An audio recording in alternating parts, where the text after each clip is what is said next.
Hello, ladies and gentlemen. Top of the morning, afternoon, evening, or night, depending on when you are watching this, or if you're watching this at all. Actually, you are watching this, I don't care. Welcome to the Blackout Racing League. Another week of chaos and, well, crisis for some drivers. Hopefully not for everyone, but we shall soon find out. Before we get underway, then, let's go to the notebook. And let's have a look at the Drivers' Championship and Constructors' Championship standings. Therefore, this is after the previous rounds. If you didn't watch them, they are, I believe, still on my Twitch channel. If not, then, oh dear. Firstly, Drivers' Championship. Thanassi's running away with it. His gap now 76 points over his next nearest competitor, which is Milo in the McLaren. It's a McLaren 2-3 in the Drivers' standings, actually, which is good news for them. Buck 20 in third place, but hot on their heels is the madman. It's Tim Alele, won the previous race at the French Grand Prix and is looking to extend that winning advantage even more and try and catch up to Thanassi, who's currently leading by an astronomical amount. Stark in 5th, Blackjack 6th. Tom is 7th, despite not doing at least 3 weeks, maybe even more, of Blackout. Hopefully he returns very soon to provide some zest for the Red Bull team. Dirk in 8th, Buck 57 in 9th, and J-Lane in 10th. The rest of the standings are there for you to see.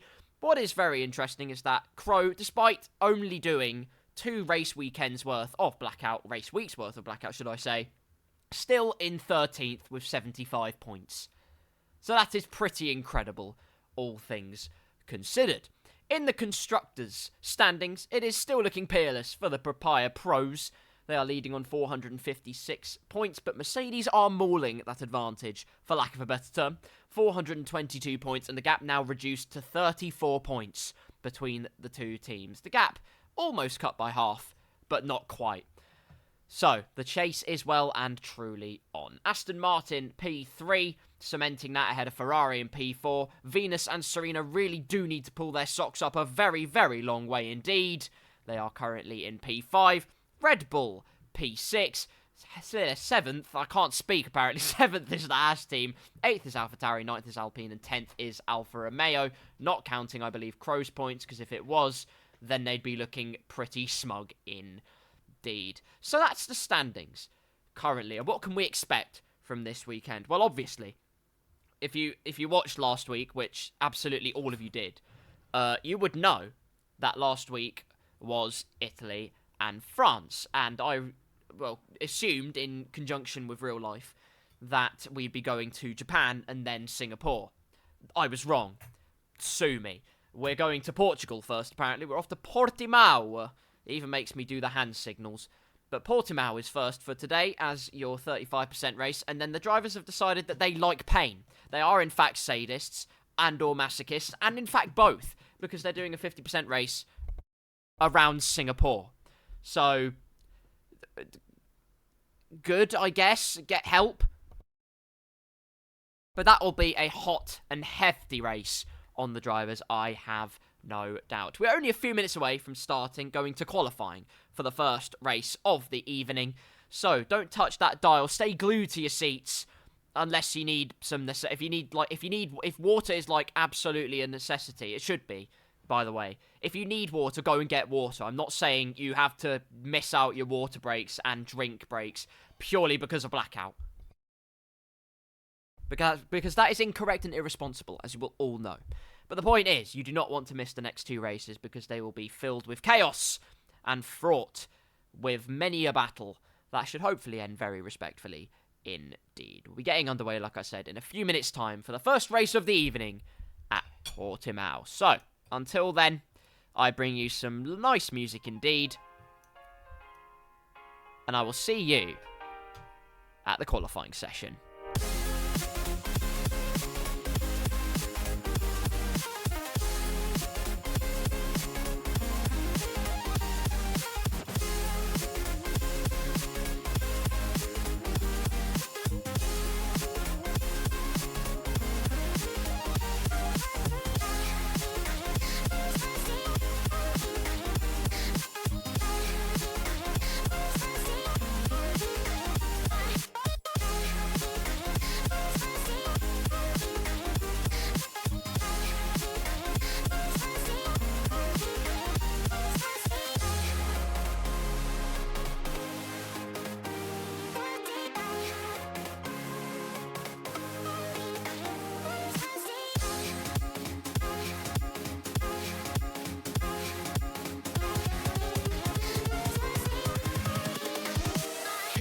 go.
Invincible.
Well, ladies and gentlemen, here we are. We await the first qualifying session of the evening. So strap your seatbelts on, because it's very dangerous if you don't, and because it's about to be carnage unfolded. It's Karl. You're damn right it is. He's back again in the saddle. This may be carnage night. I'm inclined to agree. Singapore's going to be quite something, I'm not going to lie to you. But here is your lobby of drivers for tonight. Alpine do have a full roster of 2 drivers. Magico and Vulcan returns to the Endstone outfit. We have Wilco and Stark in the Ferrari, Milo and Buck20 in the McLaren as per. We have Slam in the AlphaTauri and Maximus in the AlphaTauri. It's the Irish connection there. Hopefully they bring a bit of luck their way during these next 2 races. We also have and Space Ghost in the Alfa Romeo. Hopefully we will be actually able to see them out on the track. Timalele's here, Thanasi's here. All of the main players are here. You've got Buck57, Dirk, Big Sam, J-Lane, as we all begin to ready up for qualifying at the Portuguese Grand Prix. I just love Ariv's pronunciation of it. Portuguese. It's got a conscience.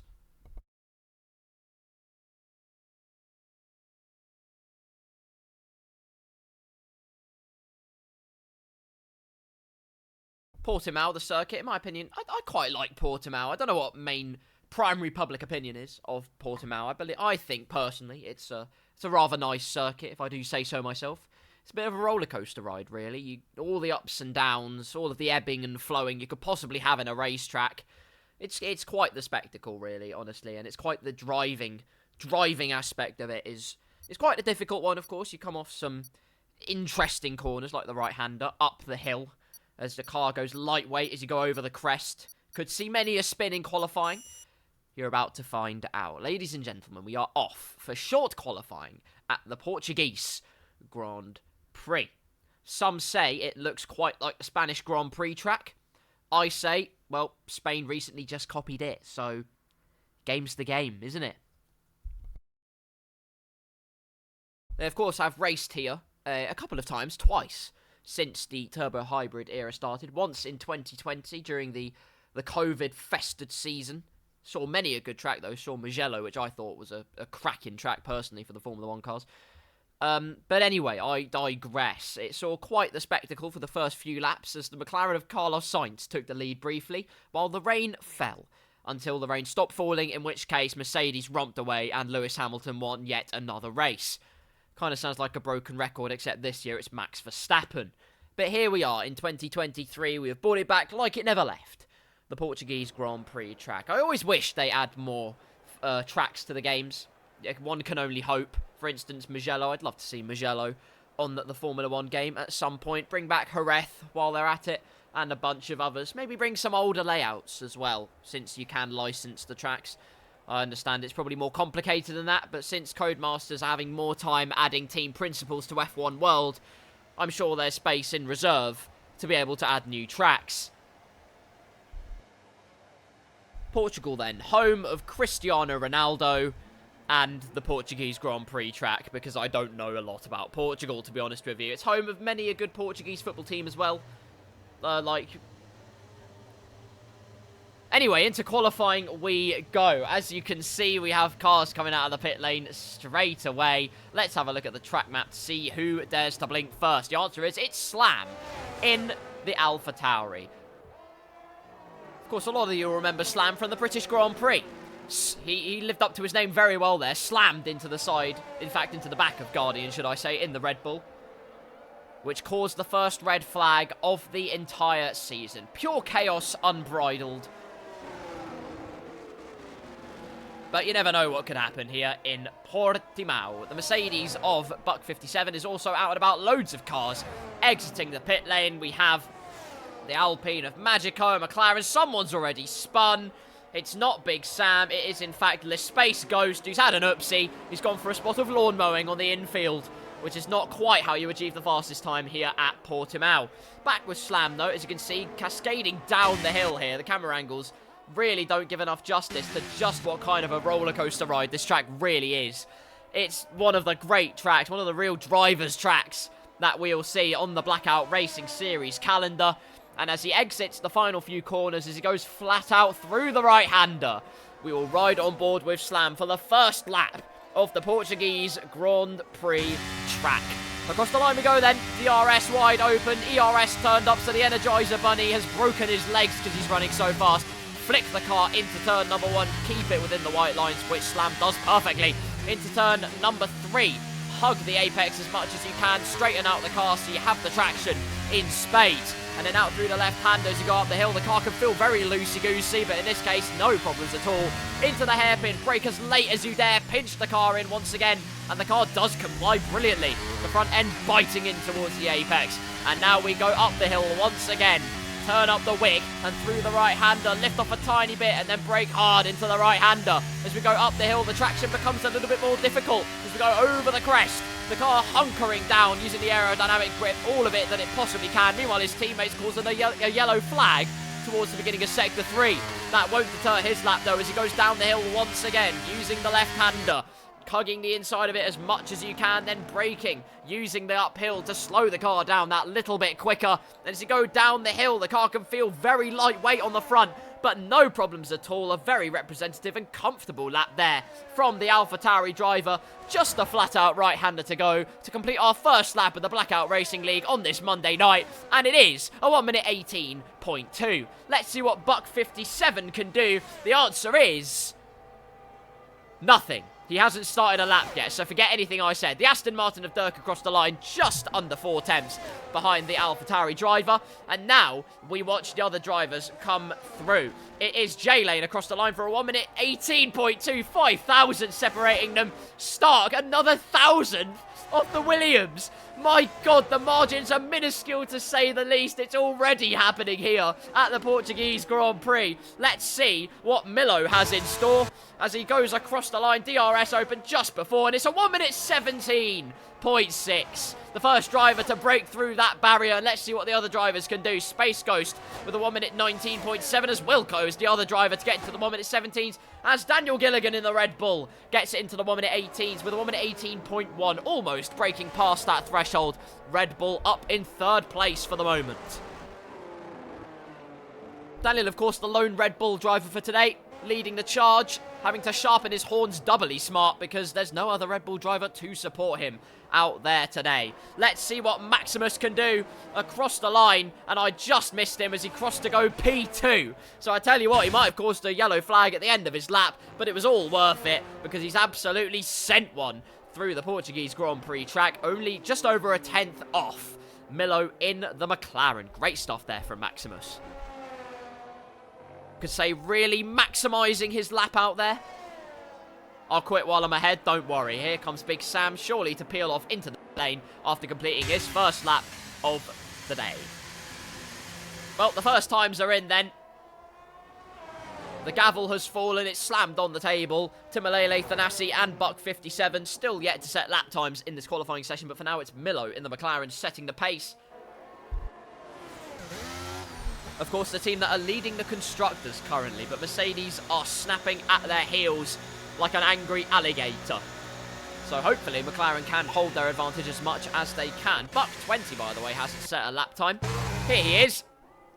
Just at the end of his lap then, hugging the inside as much as possible. Another track where he can use that high downforce setup he loves and desires so much. Across the line, and he goes fastest with a 1 minute 17.3. McLaren 1 and 2 so far in this session, but we have not seen the two Mercedes, and we have not seen Timalele lay down their gauntlet in this qualifying session. Surely one of the final two drivers on that leaderboard are going to be the first to break into the 1 minute 16 barrier. If not by the end, it will be surely midway through this qualifying session. So, fine margins deciding qualifying in some places. Although in the case of the McLarens, they are finding their feet firmly planted on the ground, with Buck 20 3 tenths ahead of his teammate, although 1 and 2 for the McLaren men. Maximus, though, not too far behind with a 1 minute 17.7. AlphaTauri are 3rd and 6th. Currently, they can be very happy with that result currently. We have 16 drivers as your roster for this Blackout Racing League tonight. Tom, like I said, not able to make it, and a bunch of others. We're still waiting on Grimsey. It's become a meme at this point. Maybe he's just living up to the meme, who knows. I'm pretty certain he isn't, but if he is, then I rate him for the dedication. Bunch of other drivers heading out of the pit lane, one of which is Wilco and another which is Stark.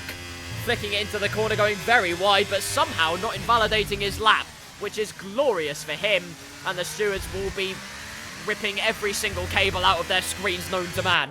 As through the left-hander he goes and keeps it well within the confines of the circuit. There's a yellow flag as the Alpine's gone for a little spinneroony.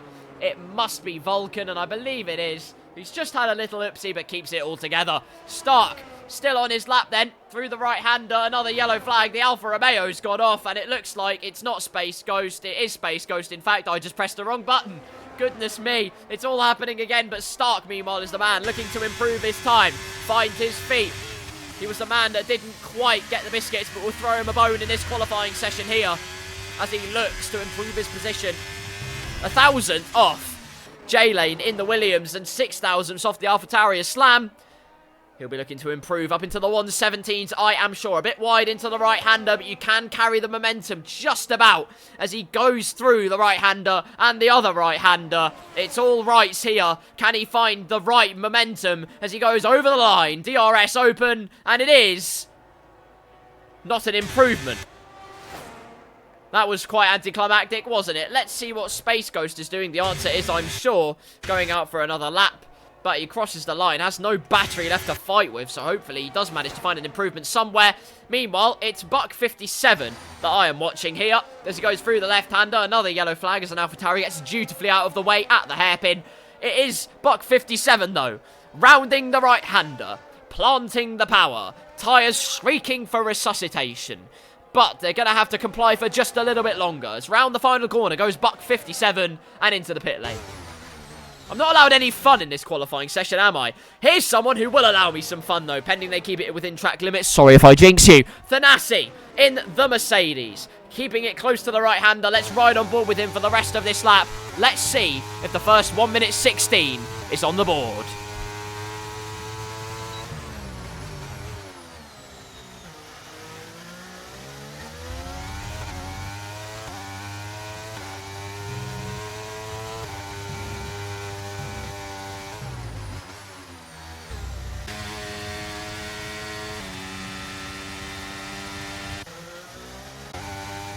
Well, Slam's been disqualified in other news. I saw him go off in the infield like it was a NASCAR race. And I had no idea what was going on, but the stewards have decided that that wasn't very friendly as, my God, what a slide that was. It's a purple sector too, but that was every single limit and then some that Zeus extracted out of his car. As through the right-hander he goes, manages to just about pinch it in early and then get on the power as early as possible. The car complying fantastically, the aerodynamics hunkering him down to the tarmac, and across the line he'll go. The Greek god he is named after sends a thunderbolt of a lap, a 1 minute 16.8, exactly what he would have wanted for his first lap of the session, and he really has exacted his potential half a second ahead of anybody else so far, but there's only one man, I believe, that can really hold the gauntlet to Thanasi, and it's this man, Timolele, the battle of the two T's. He goes for a more inside line, across the line he goes, and it's even faster, at 1 minute 16.584, over 2 tenths quicker, and that is quite the benchmark from the Aston Martin driver, 3 tenths ahead of the man who's closest to him on track. Fantastic lap from the Aston Martin, man. I've said it time and time again. In qualifying, he just finds new, mysterious ways to surprise you. I make mysterious, that sounds like he's doing something interesting. But anyway, the point is, an incredible first lap from the Aston Martin driver. Of course, both of these two will have one more opportunity to get that final lap in. They have the confidence of the first lap. My God, don't they ever. But they'll have one more chance to extend that advantage, to maybe even thwart the other. That's the battle in qualifying you're all going to be hungry to see, and we'll have it right away for you. Let's see who else is trying to go for laps here. Stark is going for it again, or did go for it again. He's got no battery left and he's invalidated. That has not gone well at all. And Stark really hasn't thought that through scientifically. It's, in fact, not been kept within the confines. However, there is a Mercedes man out behind him, and it is Buck 57 who has charged his battery up. We are going to see a lap from Buck 57. So that is great news, isn't it? We actually get to have fun. Through the right-hander he goes then. Hopefully the traction turns up the wick. And he keeps it on the road absolutely fine. If that was F1 22, he would be in Spain right now. Through the double right-hander then. Throw it in and then let the car hug the apex. No theatrics, and it's actually a purple sector 2 from the Mercedes driver. Fantastic. This could get very interesting. Sorry, I've written everyone else off this qualifying session. How disrespectful of me. It looks like there could be another man who thrusts himself up to the front, and his name is Buck 57. Hopefully that's not representative of where he'll finish in the race. Hopefully that is representative of how many tenths of a second he'll be ahead. That is not the case, though. However, it is P4. So a good gauntlet, a good benchmark to start off with. And he should be able to get round to have one more chance in this qualifying session.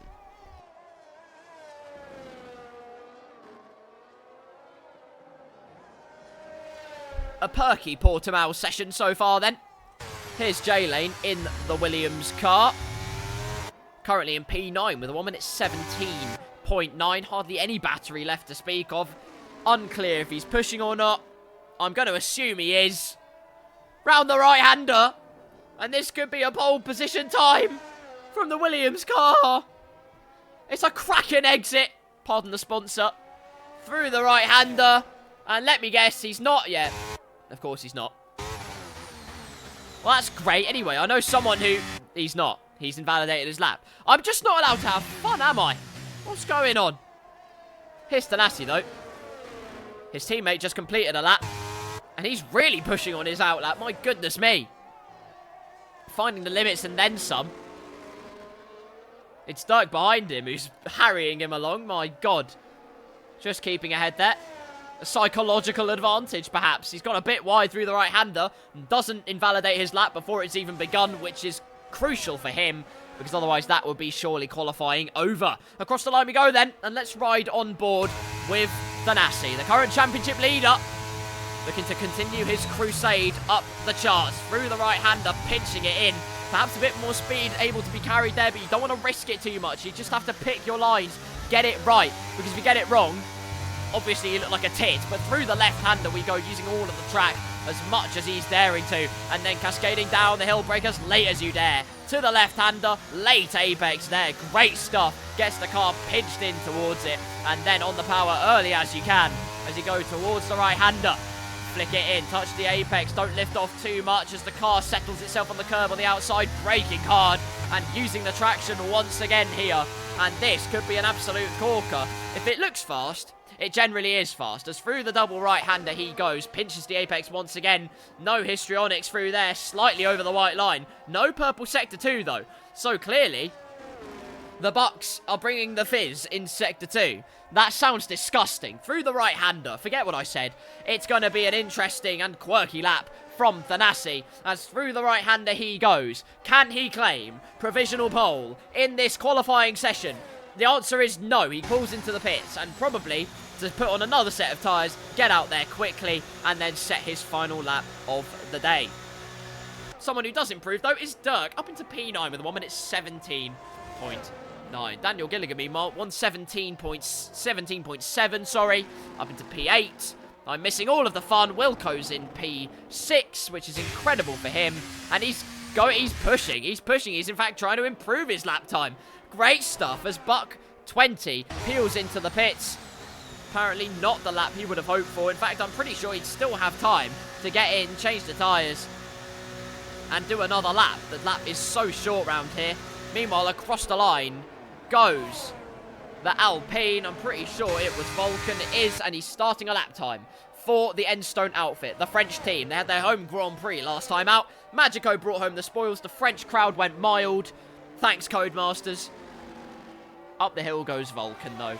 Car complying magnificently with his inputs, and that's exactly what he'll want. As Wilco, by the way, who finished that lap, goes up to P4 with 1 minute 17.3. Great stuff there. It's Buck 20 who actually improved his lap time, forgive me. 1 minute 17.1. So the times are coming down thick and fast. Timalele now out on the track. Meanwhile, Thanasi and Buck 20 stay in the pit lane. Very interesting then. It looks like Timalele could have this qualifying session wrapped up which is very interesting, although out of the pit lane comes Buck 20. Here he is.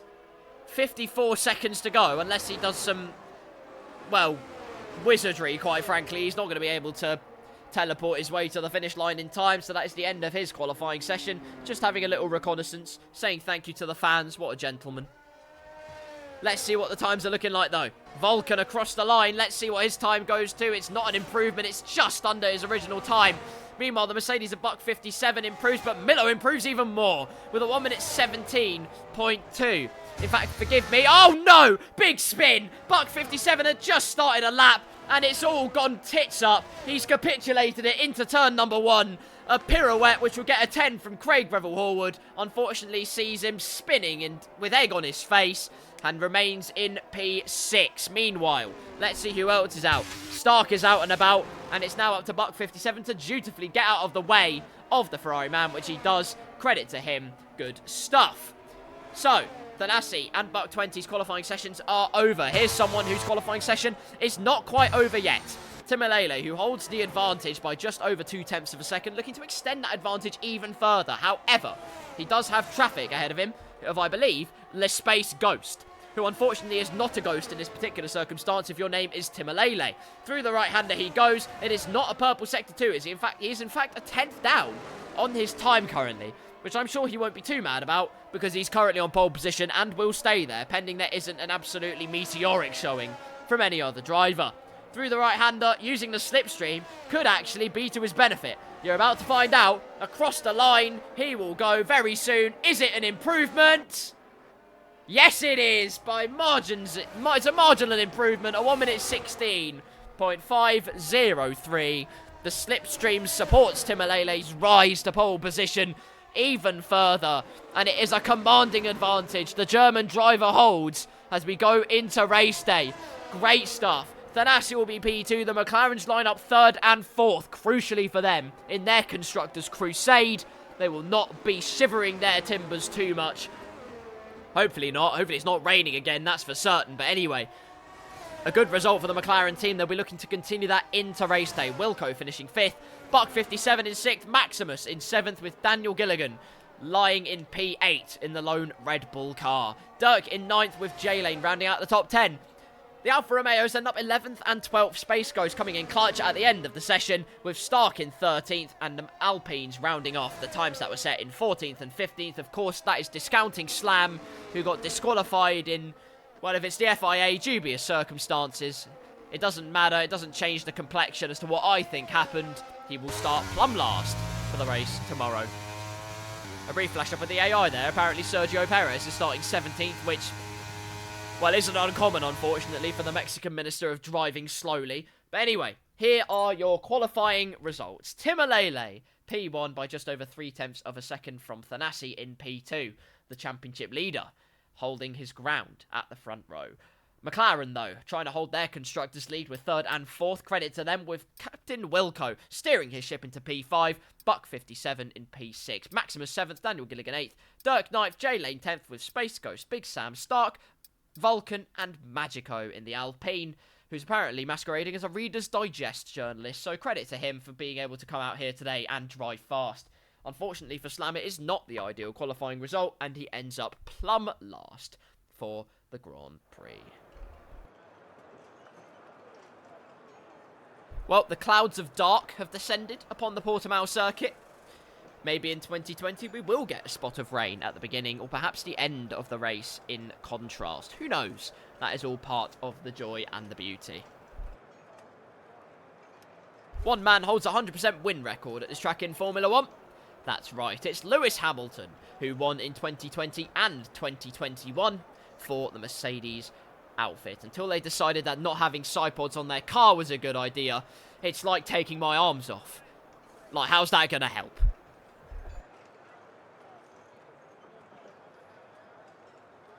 Mercedes wide girth issues aside, we're here for race day, and Mercedes now have side pods so they can forget about their previous trauma. It's a story of Timalele and Thanasi once again, though, who have been so close on race pace so many times, have had so many close battles, some a bit frostier than others, but last time out at the French Grand Prix, was a very respectful affair indeed. At the Italian Grand Prix, it was not the fairy tale Timolele was hoping for. It was actually somewhat of a nightmare as he crashed out early on, brought out the safety car, and that didn't really change the complexion of the race as Thanasi won yet another race in the Blackout Racing League. However, it's a new week, and with a new week comes new races. And with races comes the wacky races. Who knows what could happen, really? There's all kinds of chaos that's happened during the course of this season. Let's hope for even more. We await patiently the start of the race. And maybe a formation lap, although I've heard whispers that perhaps formation lap, well, not perhaps, formation lap is in fact still bugged. Here we go then. The formation lap gets underway. And it is indeed because Alex Jakes is trying to take my job. Ever closer to the start of the race. Which team will come out on top? Who's got their strategy? Well, let's have a look at the race director then, because I'm going to cut off Alex just like he cut me off. Timolele and Thanasi start on mediums. It is Buck 20 who's being adventurous and starting on the softs, thanks F1 graphics. Milo on the mediums, Captain Welco on the softs, with Buck 57 and Maximus on mediums. Daniel Gilligan is the only one starting on the hards, interestingly. So let's see if that is an inspired decision or a downpour of despair. Dirk starts on the softs along with J-Lane, Space Ghost and Big Sam, with your final four, three of them on mediums and Slam on the softs, with nothing to lose from the back of the grid. She's right for today's race. Well, we'll soon find out. Well, lots of Brazilian flags waving. Are there any Brazilians on the grid? Well, no, is the answer to that question. We'll see if anyone can drive like the late, great Ayrton Senna. You're about to find out. Who has the dog in them? Let's find out. 5 red lights for the first race of the evening.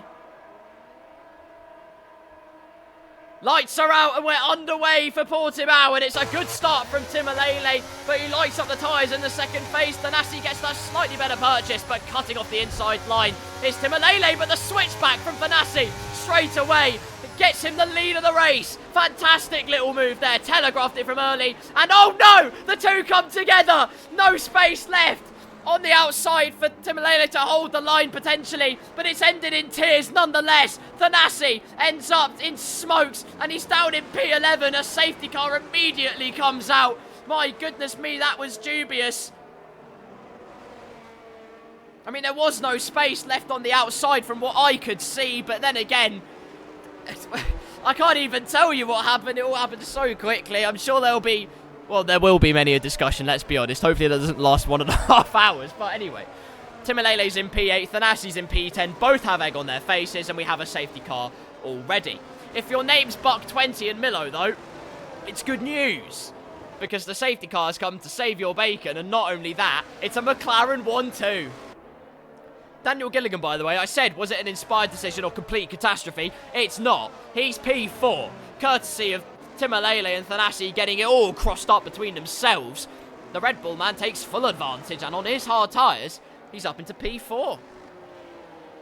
Let's discuss strategies then while we're behind the safety car. Could be an interesting one, of course. Softs to hards, mediums to hards, mediums to softs, hards to softs, maybe even in the case of Daniel Gilligan, since the safety car has come out and neutralised things just that little bit.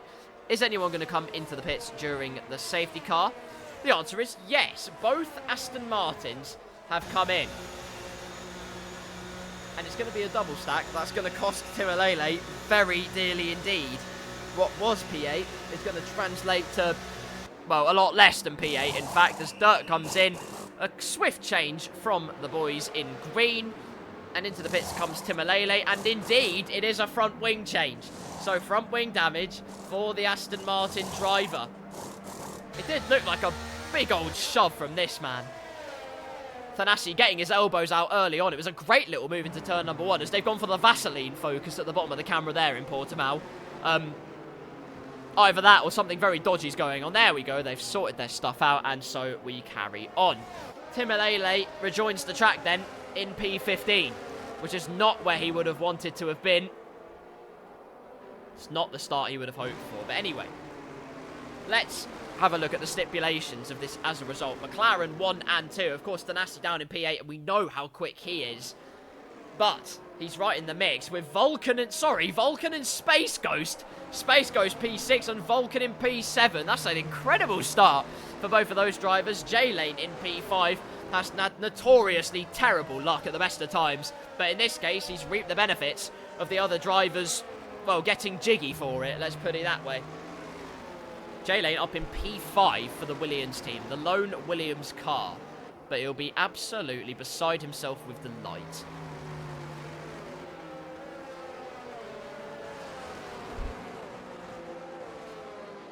Well then, not much to talk about as we stay behind this safety car for probably just one more lap, as I'm sure Timalele and Captain Wilco will catch up to the back of the pack.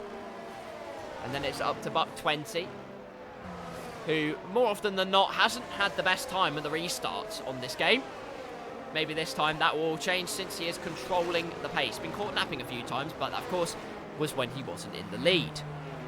So perhaps with that clear track ahead of him and confidence at an all-time high and his testosterone filled up by the wheelbarrow full, I'm sure he'll have no problems getting away and hopefully holding down his lead in that McLaren. Miller will be hot on his heels though, so will Buck 57. And if those three cross it up, we might even have a Red Bull or a Williams in the lead. So it all could happen here. The Vaseline focus being applied once again at the bottom of your screen briefly. And now it is all fixed. It's always when you switch between, they go for the soft focus. Like, that's great, but I don't want it. Thanks very much, game. Lap number 3 of the Portuguese Grand Prix. For those of you that have just joined, I welcome you along. There has been drama on the first lap at the first possible opportunity. Magico said it may be a carnage night, and I can tell you right now, it is a carnage night. Timalele and Thanasi coming together, coming to blows between each other.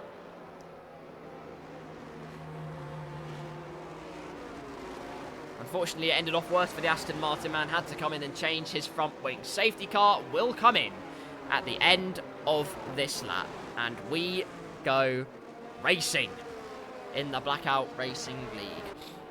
Here's the man that's controlling the field then. Has the whole grid in the palm of his hand. Has them on strings. He's puppeteering them around. However, if he does it like Pinocchio, he'll end up with a very long nose. And a broken heart, and a broken ego. If he gets it all wrong. Which hopefully he won't. Hopefully. But is Buck 20 truth? You're about to find out. I imagine he is. He pulls the trigger, and off we go for racing once again. And it's Milo, his McLaren teammate, that has been caught napping extremely here. Buck 57 could well be on for the move. A very robust defence to the inside. No room left at all. You could fit a piece of paper in between himself and the wall, but round the outside tries to go Buck 57. But Milo keeps his foot in and keeps the position. Great stuff there, but it's Daniel Gilligan who feints to the inside, telegraphing a little move there, but nothing doing. So, Buck 20 keeps the lead, a gap of already 1.6 seconds as Timalele gets past Big Sam and moves up into P14. Nice, nifty little move there. And looking for even more here. It's all kinds of concertinaing happening. My God, Maximus pulling out from behind the slipstream or Slam. I don't know who it was, but the point is, Timalele gets past both of them as Slam gets a 10-second time penalty for corner cutting. I leave that with the dubious decisions of Codemasters to decide that one because I couldn't see that properly. Maybe he did. But anyway, down the hill we cascade. Timalele is the man on the move, as is Thanasi. Keep watching his side of things. Slam tries to go down the inside of Dirk, but it could be Timalele who gets a switchback and a possible move into the left-hander. Let's see what he goes for. Breaks late, round the outside. He gives it a try. He's been hit. Maximus gets the hit on him, I think it was. And Maximus is sent spinning round. And I don't know what on earth happened there, but a massive gazump in the side of the Aston Martin really has put him on the back foot once again, and he has to ramp up his confidence once again. Maximus ploughs into the Aston Martin man, and it is Thanasi that's on the move. Meanwhile, it's actually Buck 57 going for the move. Down the inside of the McLaren man, and the Mercedes is up into P2. And the Constructors' champions are currently, well, championship leaders are first and third. J-Lane up into P4 as Daniel falls like a stone on his hard. Thanasi already back up into P5. And he's looking for even more here, defending very robustly to the inside there. That could have got very interesting for a second there, but no contact, so it's all okay for now. Thanasi in P5, Timalele trying to move up positions meanwhile. This is really not what he would have wanted. A furious battle between Slam and Dirk, which can only end in a massive slammer jam. But Slam actually goes around the outside of Dirk into the right-hander, so a nice little move there. Dirk with a big slide out of the corner, and it means he relinquishes his teammate, lets him through, and into P10 goes, Aston Martin driver. So the battling continues. Thanasi, meanwhile, has moved up into P4. The gap between himself and Milo, 1.2 seconds. It's all kind of spread out at the front, but where it certainly hasn't spread out is further down the field. On board with the Aston Martin man, the German driver.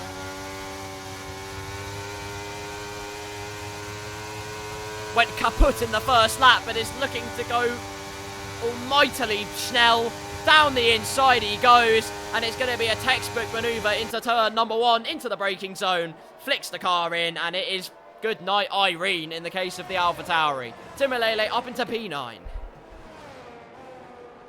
Look at this though, Milo going for a move into the hairpin, meanwhile just up the road, and into P2 once again. The two battling very hard indeed, and it's allowing Milo's teammate to escape into the distance. The gap now 2.5 seconds between himself and his teammate. And this is what Buck 20 will need, because Thanasi and Timolele are piling their way through the field furiously. They're carving through it like a butter knife through cake. That doesn't really make any sense, but if it's a Victoria sponge, you'll know exactly what I'm saying. Down the hill we go then, the gap not changing at all, and Thanasi has rocked up right to the back of this train. It's first class out here. They're serving many a delicacy, including paella. That's not a Portuguese food, is it? Anyway, through the right-hander, planting the power, and it's actually Buck 57 that's losing a bit of touch with Milo in the battle ahead. Maybe, perhaps he lets through his teammate. However, he's catching Milo all the time, so this could get very interesting. Down the straight we go. DRS is enabled. To the inside goes Buck 57. Thanasi rightly waits behind, but Milo keeps his foot in. The two side by side, and this could get very interesting indeed. Thanasi down the inside of both of them. Gets to the apex first, but Milo holds the momentum. Has the inside line. The battle is not over yet. A great bit of wheel-to-wheel racing between the Mercedes and the McLaren cars. Into the hairpin we go, and it's Buck 57 on the offensive round the outside, and J-Lane is there as well. It's all kicking off as round the Mercedes go. Two of them get one McLaren, and the chase is on for P1, and now J-Lane's the one that Milo has to worry about. Fantastic!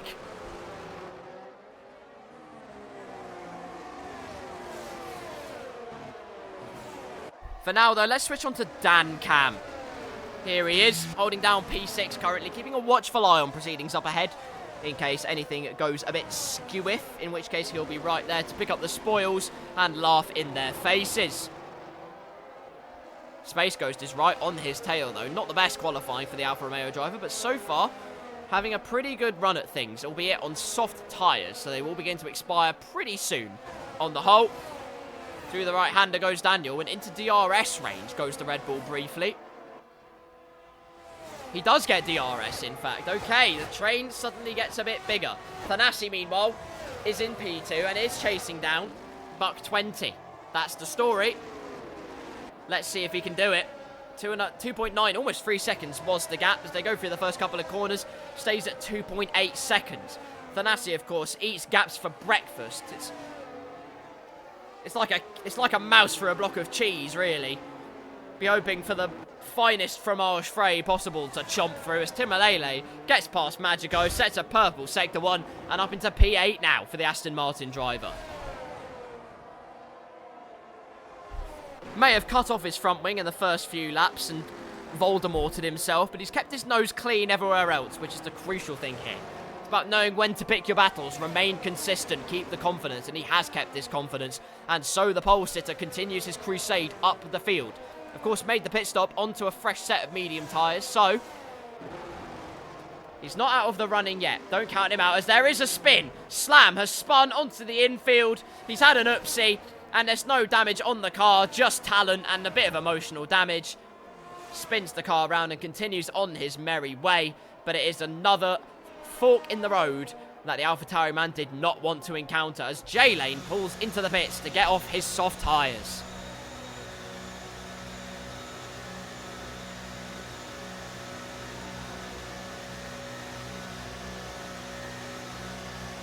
Let's see what tyres it is then for the Williams driver. The answer is it's the medium tyres, and rightly so, because he's kept those softs going for 9 laps so far. The mediums should hopefully make it easily to the end of the race. Does he get out ahead of Slam, which will be crucial for his stint if he has a clear track ahead of him just to rob past those cars ahead? The answer is yes, he does, although Slam is all over the back of him now, of course on those warmer tyres, and will be piling the pressure on as they go through the left-hander, although J-Lane seems to have it covered as they go up the hill, even with a bout of DRS. The AlphaTauri man, in theory, shouldn't go for the move down the inside at the hairpin, shows the nose, but doesn't end up going for it, sensibly remains in P16 at the moment. Let's see what's happening further up then. Daniel Gilligan has indeed bridged the gap between himself and the soft run out of Space Ghost. It's Tim Alele that the Aston Martin man needs to worry about. The gap up front, meanwhile, I've been keeping a close eye on it. 2.1 seconds now between Buck 20 and Thanasi, who is slowly reeling him in. Not as much of a rapid rate as I thought he would have been, but he certainly is reeling him in nonetheless. DRS will be wide open. And let me just read the script quickly. Oh yeah, Tim Alele overtakes with DRS. Well, it's done. That was a pretty easy script line, wasn't it? The Aston Martin man up into P6 from almost last place after the safety car restart. He continues his crash course through the field. Maybe not a crash course, actually. That's not quite right. It was a bit of a crash course on lap number 1, but since then he's done very well to hoist his way up the field. Speaking of a man who's hoisting, here's Captain Wilco getting past Big Sam on his hard tyres. He could well get those hard tyres to the end of the race as Slam retires. What on earth happened there? Something catastrophic. He's pulled into the pit lane and he's retired out of this race. So that is it then. The final countdown. The gavel has been slammed. Judge, Judy and Executioner. And he will be out of the Portuguese Grand Prix, unfortunately, for the AlphaTauri driver. It was not to be. It's definitely not been his day here in Portimao. Disqualified in qualifying and DNF in the race. And he's left the session as well, and rightly so, is very, very disgruntled about the entire situation. Now then, the battle between the Aston Martin and the Red Bull. What we hoped Max Verstappen versus Fernando Alonso would look like, except it didn't, and Max Verstappen won every race. But down the inside goes Tim Alele, easily passed at the braking zone as he closes his flap, which is good news because I don't want to get banned. And he's comfortably through into P5. As things stabilise then, let's take a look. Buck 20 leads 10 laps now on those soft tyres, which surely have reached a crossover point, but he's managing to hold the gap quite stably to the Mercedes man of Thanasi behind him. Has got the gap down to 1.5 seconds. But Buck 20 doing actually a very, very commendable job of just keeping that gap stable, so kudos to him. Milo in third, keeping Buck 57 at bay for the moment. Tim Alele will be right on their heels, not before too long though. So that'll be the battle to watch. Daniel Gilligan in P6 with Space Ghost 7th, Magico in 8th for Alpine. Then the Ferraris of Stark and Captain Wilco in 9th and 10th. Well then, let's see what Thanasi can do. In fact, let's not. Let's see what Buck 57 can do. Sorry, Zeus. I know the world is on your shoulders right now and you've got work to do. But here's a man who could be providing the spoils. He could be providing the coverage of the day. And his name is Buck 57. He's not starting from the moon, courtesy of his number rather. He has DRS open. Could think about a move into the braking zone, but the straight is just not long enough for the Mercedes man. Has to hold down P4 for now. Magico up into P7, and that's because Space Ghost has entered the pits. He also got a penalty for speeding into the pit lane. Naughty boy, you're in prison. Does serve his penalty straight away though, which is good, which means he doesn't have that detriment of having to add that time on at the very end of the race. Medium tyres on the Aston. I've done it again! Why? Slap me, someone, please. Slap me with an eel. Space Ghost, though, has not eluded my sight. Onto the mediums he goes, surely, for the rest of this race. Situ then, Thanasi has indeed caught up to Buck 20 on this particular lap. I can only assume he's been pushing very hard to do so, and look at that, the corrections on the exit. He's leaving nothing on the table. He's pulling out all the rabbits out of his hat, and the RSPCA have given him a restraining order, but through the right-hander we go. DRS will be wide open, and surely it's going to be a textbook move, but I'd imagine Buck 20 will surely peel into the pits very, very soon indeed. It would surprise me if he didn't, and indeed he does. Very interesting stuff. So the undercut is in Buck 20's favour, crucially for him. And as I predicted, Timalele has indeed cruised up to the back of this train. Buck 57 and Milo promote themselves up positions courtesy of Buck 20 pulling into the pits. Let's see what tyres it is. Has to be mediums, and indeed it is. So for the rest of this race, Buck 20 will be setting qualifying lap after qualifying lap, hoping he can win a race here today in Portimao. Anyway, the situ is Milo is under pressure from Buck 57. He himself is under pressure from Timalele. It's turning into a bit of a centipede here. Not that one. Stop. Milo holding up this train then. It's first class once again. They've actually added new stuff to the menu of this particular train. They've added sushi to it. So if you're a fan of fish and rice, don't worry. The Milo train has you covered. There's also a coveted golden ticket. So if you want to go to the Uzbekistan Grand Prix in 2047, you can. Come back to this stream in however many years, 24 years, when there is in fact a Grand Prix in Uzbekistan. Meanwhile, cross-continental woes aside, let's find someone who is firmly in the same continent as me. It's Timalele, and he's looking to improve his position even more, with DRS wide open on the back of his wagon as they come onto the main straight. It could prove to be a very dicey affair indeed. Milo could try, he was breaking the toe actually. I thought he was going to peel into the bits with how tight he kept his line. But Buck 57 will try and go for a move. But here comes Timalele in the Aston Martin up into P2. A nice nifty little move there. 2 cars in the space of 1 straight. And the Aston Martin man from 15th is now up into P2 in this race. And now can lock his crosshairs on Thanasi up ahead. The sniper is in position. Can he claim his prey? That's the question. We'll have the answers as the race goes on. Although a 5-second gap is very healthy indeed. Timalele gaining a bit of time as they go through the hairpin. 5th place being held down by the Red Bull of Daniel. Meanwhile, a Space Ghost gets past Vulcan on the road. And that's because Vulcan is into the pits. Magico onto a fresh set of softs with 9 laps to go. The first of the medium runners to pull the trigger on that particular one. Let's see what his pace is like. And it could be another decent haul of points for the Alpine man. Don't write him off. Of course, got that very, very respectable haul at Le Castellet. A race that I coined as the race you want to watch if you like drinking bleach. However, it didn't prove to be that way on the Blackout Racing game. Start gets a 3-second penalty for multiple warnings. Not ideal at all. That will curtail his charge a tiny bit there as he tried to pursue Daniel Gilligan in the Red Bull. Magico gaining time hand over fist on those old hard tyre runners up ahead. Maximus has a penalty for 3 seconds for cutting tracks or extending them or making his own, in fact. Who knows? Into the pits comes Milo, though, in the McLaren. The second McLaren to do so. His teammate will be passed way before he has a chance of even sniffing that opportunity, but he's on the softs, crucially, and very fresh softs, might I add. Of course, Buck 20 hasn't been on those mediums for too long, but the soft tyre advantage is just absolutely mental.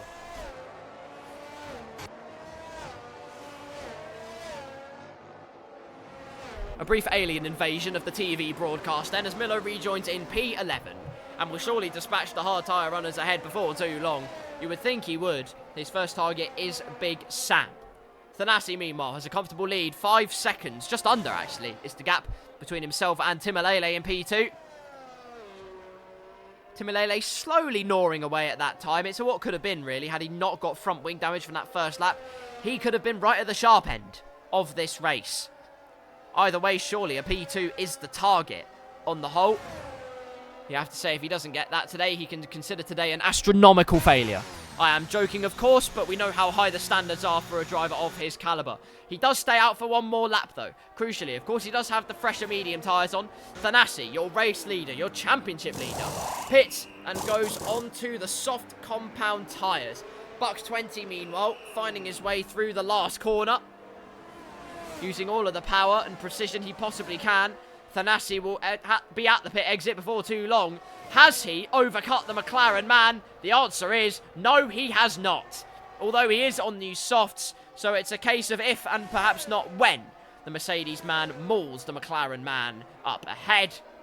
You'll have to find out very soon. The gap 1.8 seconds, and I'm sure will be closed before too long. Here's the situation then. Daniel Gilligan also came in, by the way. He is also on the soft tyres, as I predicted. Hard to soft being the primary strategy on his agenda. And now he can start his crusade up the positions. So, Timalele, currently your race leader, will surely be peeling into the pits soon. Stark also yet to make a pit stop off of his older hard tyres. He did make a pit stop under the first safety car, but those hard tyres have been passed around so much, I'm surprised they haven't contracted a virus. So there you go.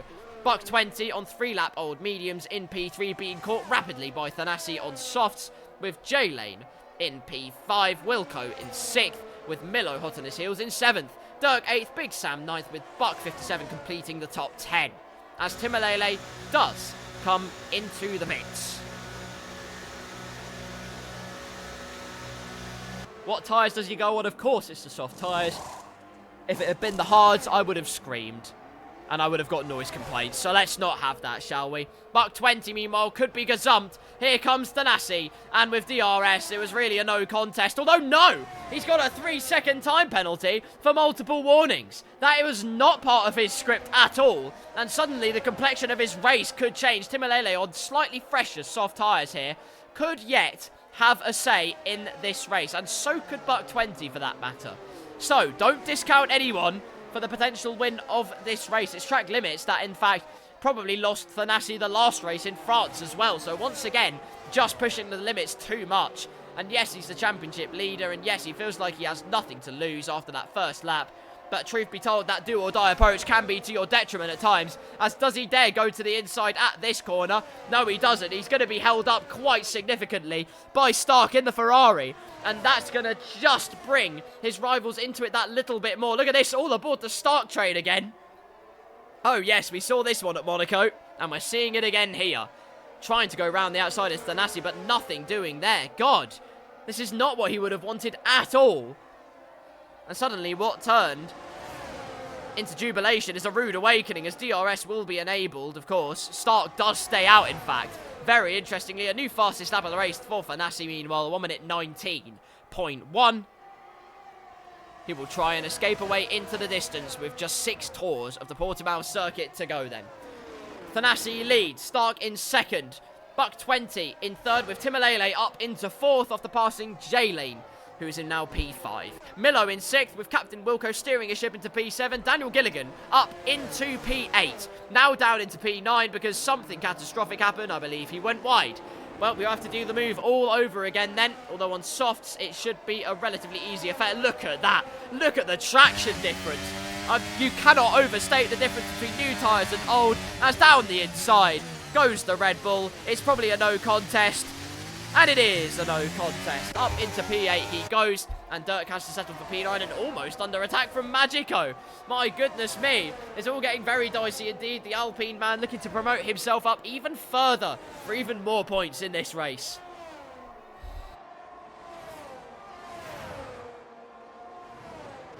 So, the leader, Thanasi. Buck 20 in 2nd because he didn't pass Stark too quickly at all. And as a result, the Stark train paid him a compliment of a slap in the face of slow. Thanasi sets the fastest lap at 1 minute 17.9. The only man who can possibly get a faster lap is this one, Timalele, in the Aston Martin. What does he do? Not the fastest lap of the race. So there's that then.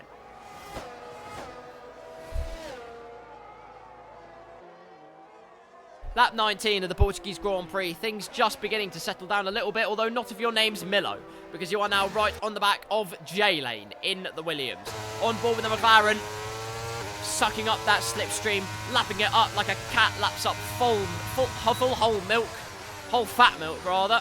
A bit wide from J-Lane, and surely the traction of the softs is superior. I have no doubt about it, although a bit of ERS news does not play to Milo's favour. J-Lane does remain ahead, a robust defence there. A good defence from the Williams driver, although not before too long. It could well be gazumping season. A bit of Williams warfare will have to be deployed probably to keep the McLaren behind. That's the only way he's going to keep him behind currently. The gap is minimal between himself and the McLaren driver. Into the left-hander, again, nothing doing there. All about picking your battles here. McLaren, of course, in a constructors' fight. One Mercedes might be leading, but another one is all the way down in P11. So this is a good opportunity for McLaren to have a consistent result and not fall down too much. Let's see what Milo can do then. DRS, it should be an easy move. Flap is opened. Put that away. Down the main straight he goes, and it is no contest at all. It's textbook as you like. It's academic, really.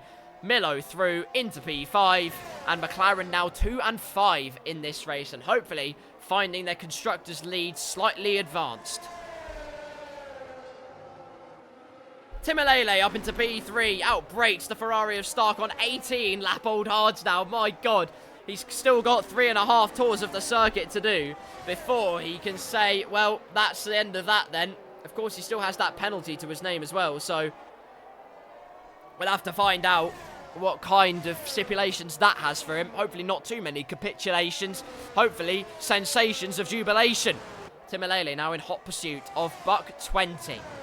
Not before long. Before you can flick a synapse to make a decision, he's within DRS. Amazing stuff. And so the battle continues. I'll change it so you can see who the big winners are in this race. The answer is Stark is your biggest winner. 9 positions gained as Maximus rejoins the session, which is good news. Welcome back. Hopefully there are no further troubles. Buck 20, meanwhile, I believe has absolutely no ERS left to play with. Timolele has tons and could well go for a move into the first corner. Thinks about it, shows the nose, sends Buck 20 a tiny bit wide, but can just bide his time that little bit. Takes it easy. Calculated. Calm. Controlled. All words to describe me, but we're watching Timolele today. DRS wide open, will have the inside, and dive bombs McGee. Wasn't that much of a dive bomb realistically, and in fact it's still side by side as they come out of the exit. Wheel to wheel stuff between the McLaren and the Aston Martin. It can only end with one winner though, and that winner is Sir German. Timolele is going yah. Buck 20 is going nah, but it doesn't really matter because at the end of the day, Timolele increases his advantage up into P2.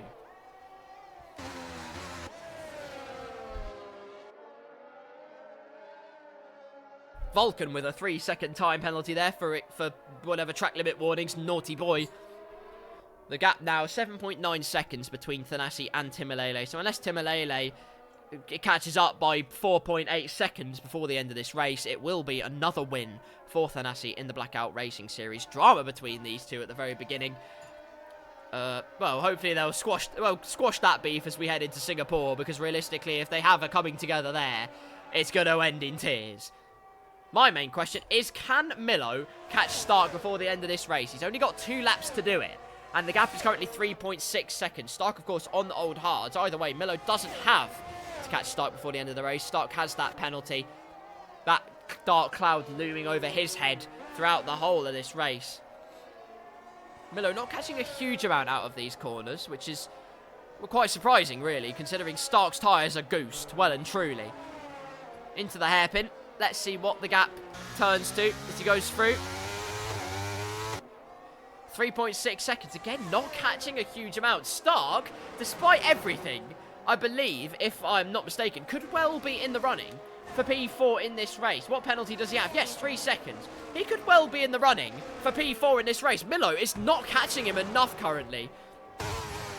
Not saving battery, really, either, let's be honest. So Stark is driving the wheels off that Ferrari despite the age of his hard tyres, which are in the old folks' home currently, but something's gone wrong. Buck 57, was it? I've no idea. It looks like he was going pretty slowly on the whole. Had just got past Captain Wilco, or got past him recently. Either way, it doesn't really matter. He's been re-gazumped, and Magico is up into P8. So I told you, don't sleep on this man, because he won't like it very much, but also because he's up into P8 now and giving Alpine a decent haul of points out there. So, the final lap of the race then. Stark is in fact catching back up to Buck 20. Hang on, let me just read the script again. Was this supposed to be happening? Apparently, well, doesn't matter. The script didn't finish there, apparently. They left me to write that bit. Unfortunately, I can't write stuff like this. Stark, on goosed hard tyres, is still keeping Milo out of the 3-second window and somewhat catching Buck 20, which is nigh on unbelievable considering. I'll tell you someone who has driven unbelievably. Drama at the first lap, however, since then has kept it cool, kept his head, picked his battles where he needed to, and has completely stamped his authority on the rest of the field. He's done exactly what he needed to do and will come out of this race with the full complement of points and extend his championship lead. Thanasi for Mercedes rounds the final corner and across the line he wins in Portimao. His next closest challenger, Timalele, crosses the line to claim P2 for the Aston Martin team. 3.8 seconds the deficit in the end. It will be Buck 20 claiming P3, and unbelievably stuck in the Ferrari despite everything. Soft tyre runners behind him being thrown at him left, right and centre. Kept it all together, and despite his hard tyres becoming fossilised, he managed to go back to the dinosaur era, find that grit of a T-Rex, and has kept P4 in his possession. An unbelievable final stint, and by final stint I mean whole race, from the Ferrari driver. Incredible stuff. Milo claims P5, J-Lane in 6th. Daniel Gilligan was so close to getting past the Williams driver, but it was not to be on this occasion. Magico comes home P8. We just wait for Vulcan, his teammate, to complete the race. Through the final couple of corners he comes. On his soft tyres, it wasn't his day today, but even so, will still claim the final solitary point for the Alpine team. It will be a double score. And so concludes an audacious Portuguese Grand Prix, filled with perilous battles and a preposterous first lap collision that saw Thanasi and Timalele come together. Stark your driver of the day according to the game, and I would be inclined to agree, considering how did he get those hard tyres through, well, what probably felt like for them the length of Star Wars 8, which if you've watched Star Wars 8 is figuratively about 6 hours. Here we are for the podium then. The celebrations begin. The champagne is sprayed, or Sprite Zero, considering everyone's gone soft. Thanasi takes yet more points and increases his championship lead further. Meanwhile, it's a good result for the McLaren boys. We have to remember the Constructors' Championship is nowhere near settled yet, and they are looking very strong indeed. 3rd and 5th for the Woking outfit. Thankfully, they are not too woke, and I get to keep commentating over them. Thanasi P1 then increases his lead and stamps his authority, with Timalele P2 stamping his authority as well. By no means a walkover. Buck 20 in P3, Stark in P4, an unbelievable drive from the Ferrari man. Milo P5 with J-Lane 6th, Daniel Gilligan in the lone Red Bull in 7th, Magico 8th, Buck 57 9th, Dirk in 10th. Your final runners in the points. Captain Wilco steers his ship P11, with Space Ghost, Big Sam, Maximus and Vulcan claiming the final point for Alpine. It was not Slam's day today, but hopefully in Singapore he can slice his way through the opposition and surge his way to a sensational top step of the podium. You never know, it could happen. A 50% race at Singapore is a long and arduous occasion at the best of times. You'll have to find out very soon if that will happen. Well, so concludes the first race of the day here at the Blackout Racing League. Controversy at the first couple of corners. Some great racecraft, though, all the way through. I'd like to remind everyone that although I do commentate like it is the potential end of the world, we're all here to have fun. The number one rule is we have fun. In the Blackout Racing League, we do not take things too seriously. And if we do, well, oops. The story from Portimao, though, meanwhile. Thanasi claims the full complement of points for his Mercedes team. McLaren still looking strong, though, as they try and continue their crusade to the Constructors' title.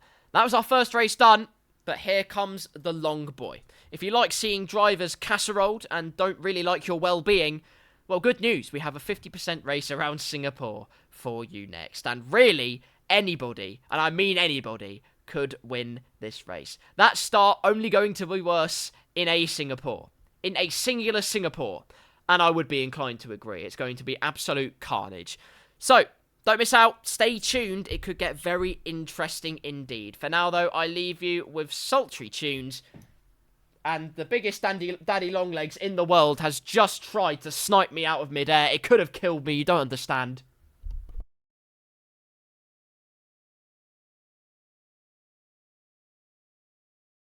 Anyway, I leave you with tunes, and I will see you in a bit as we head to round number 18. 18 rounds already in the Blackout Racing League. We head over to Asia, though.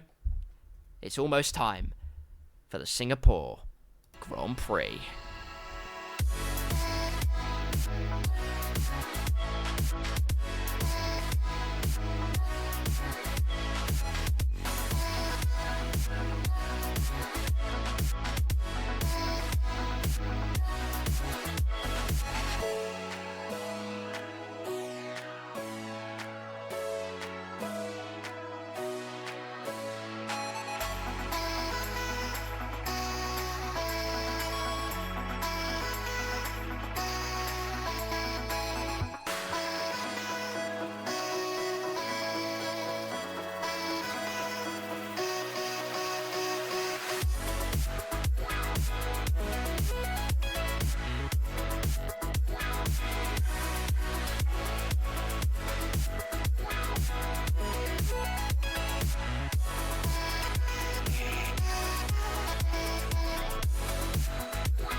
till I get up. Time is barely on our side. I don't wanna waste what's left.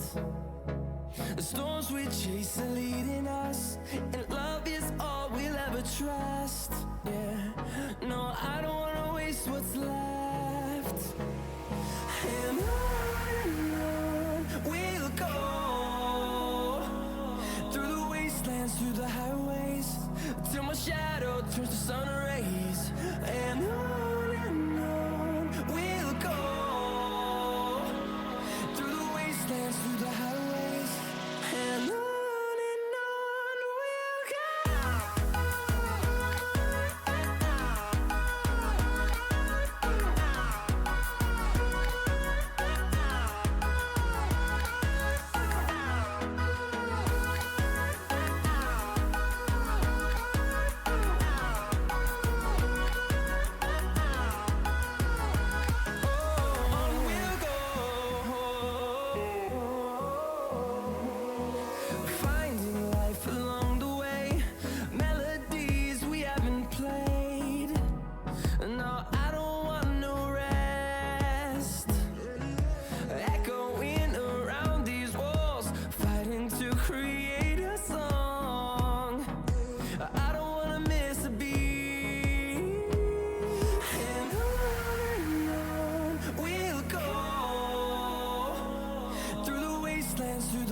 Right.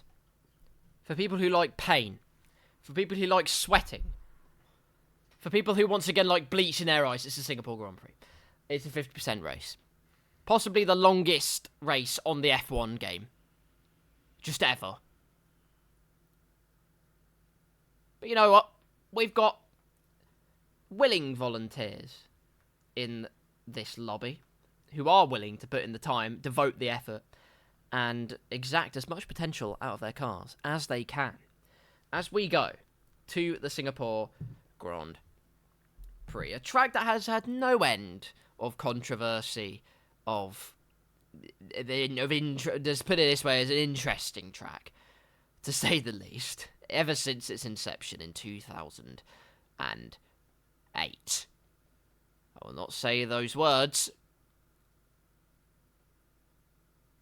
but they rhyme with rash bait. And I'll let you figure that one out for yourself. Here we are then, short qualifying once again, and while one driver is not here in the form of Slam, another one is. Jamie Tarquin has joined the circus for this second race of the day. He chose the one that was by far more difficult and more arduous, but fair play to him. I respect that he has testicles of tungsten.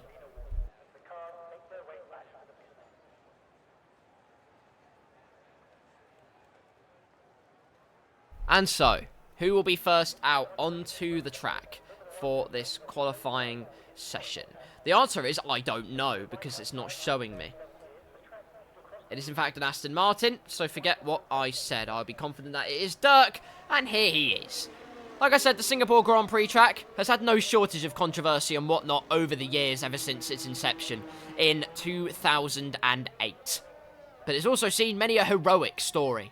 2010, Alonso managed to hold Vettel at bay to win the Singapore Grand Prix by one of the shortest margins, I believe, still, to this day, touch wood, the only Grand Slam of his career, which is pretty incredible, to say the least. It also shows how much you can't overtake here at the best of times.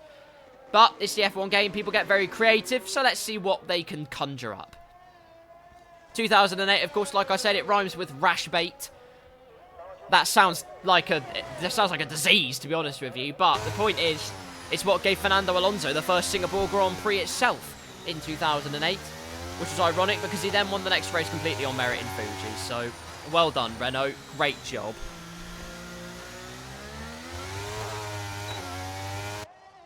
Into this second section then, more recently, on the more heroic side, it was Lewis Hamilton who set, in my opinion, what is, or has to be, potentially the best qualifying lap in Formula 1 history. 2018, Mercedes were nowhere near the pace. It took something special.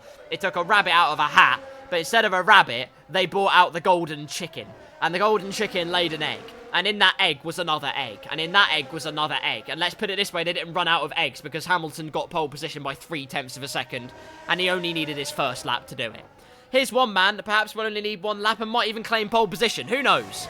Let's ride on board with Dirk then for the first lap of the Singapore Grand Prix.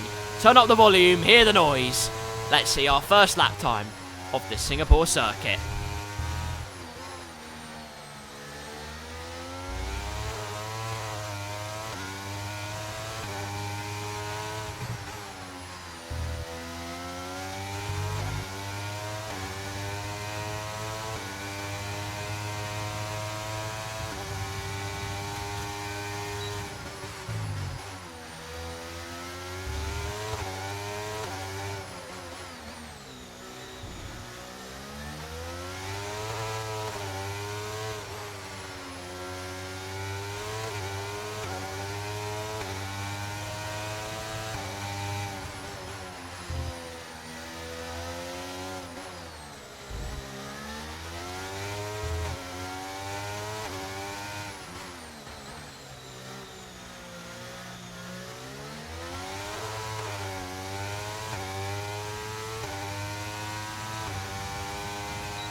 through the final couple of corners then. This could be an astronomical time.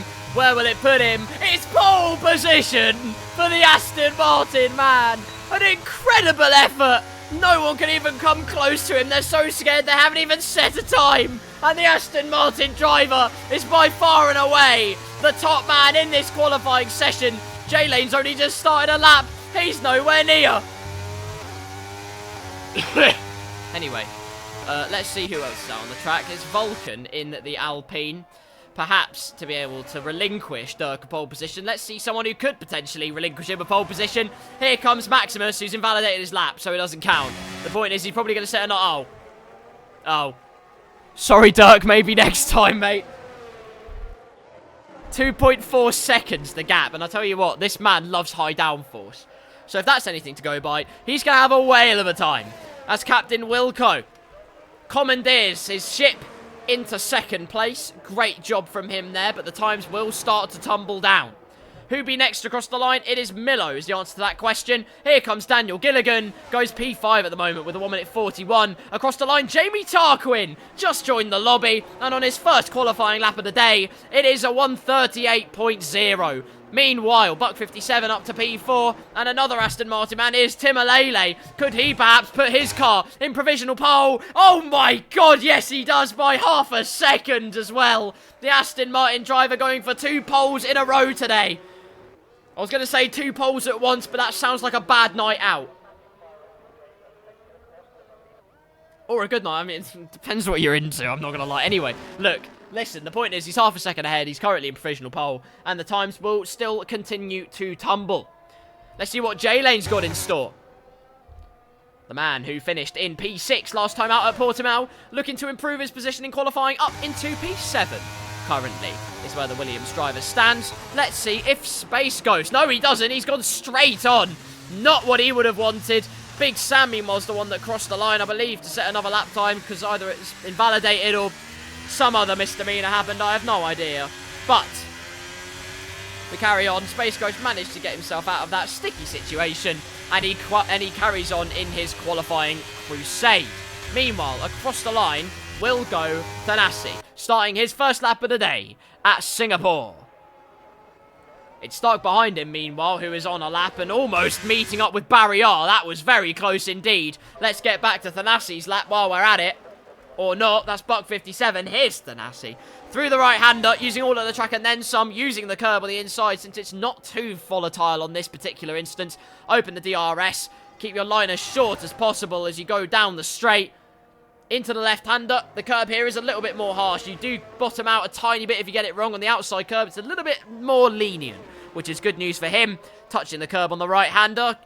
Becoming good friends with Barry R. They're giving him a little kiss on the way out. Same again through the left-hander. A bit more of a kiss, actually. It's getting very intimate between the two of them. Hopefully no more than that. Through the left-hander, pinching the car in. And then through the right, you don't really want to go over that curb at all. 1, because it will invalidate your lap and you look like a fool. And 2, because you'll bottom out and you'll look like more of a fool. Through the left-hander, plant the power down. A bit of a slide on the way out, opening up the DRS, though. And as he goes through the second sector split, it is purple. He could well put himself on provisional pole, but this track loves to ramp up at the best of times. Hamilton's lap in 2018 was a 1:36.0. I was going to ask, can anyone get close to it? And I suspect the answer is no. But anyway, through the final sector we go. This track, of course, is not like how it will be in real life. They're removing this higgledy-piggledy section, the Mickey Mouse section, if you like. Why is it called that? It looks nothing like Mickey Mouse. But anyway, the point is, through the final 2 corners goes Thanasi, and this could well be provisional pole. Is it? Yes, it is. And oh my god, another half a second on everyone's head top. At least a 1:37.0 Mercedes man on top. And just like in 2018, pulling the rabbit out of the hat, here in Singapore, weaving out on the exit. He knows he's done a good lap. Fantastic there from Thanasi. There you go then, everyone set a time in this qualifying session. Only 2 people yet to do so, being Magico and Space Ghost. Space Ghost, I would rightly assume, based on the sheen of the tyres there, looking like it's been sillet banged, is on his outlap, charging up the battery, recuperating himself, finding the confidence, finding his limits in his Alfa Romeo. McLaren man getting dutifully out of the way of a bunch of cars meanwhile. Vulcan's out and about.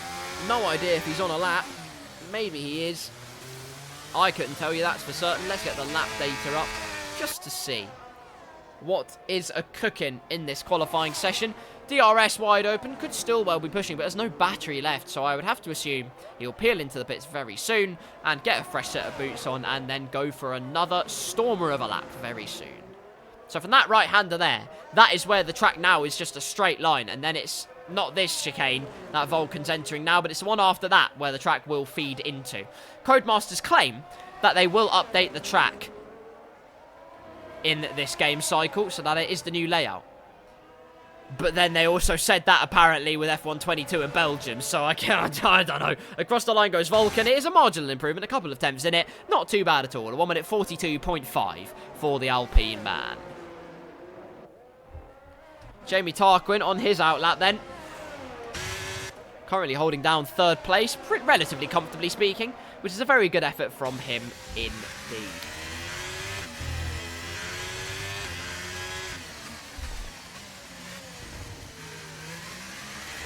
Of course, the walls threaten your pursuit of pole position at every single turn. It's almost claustrophobic how close they are to you. You can push the limits as much as you can, but if you push them too far, you meet with barrier. And it ends badly. It more often than not ends really badly. And it makes me upset.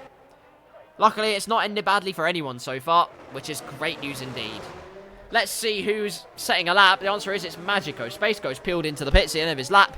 He'll be setting one at the end of this session. It's Magico on the move. Through the right-hander and then the left. Using all of the track. Very nice line through there. Using all of the exit he possibly can. Through the double left-hander. And across the line he will go. And it is P13 currently for the Alpine man. Not too far off the competitors ahead of him. So he will not be too disgruntled by that, I will imagine. Thanks to my computer for screwing the pooch, which means it now also has a restraining order. Jamie Tarquin then has invalidated his lap. He's invalidated his lap. Well then, that's the end of that particular conversation. Let's see who else is on a lap. Vulcan is definitely not on a lap. I would be shocked if he is. Someone who is Buck57. Here he cometh. Through the right left-hander he turneth. And a spin! Across the line he goes. It's a 10 out of 10 pirouette. Once again, the judges have given him the placards of pure perfection. Unfortunately, it does not constitute to a faster time. And the pirouette has made me, one, break the sound barrier with my voice. But secondly, give Buck57 egg on his face.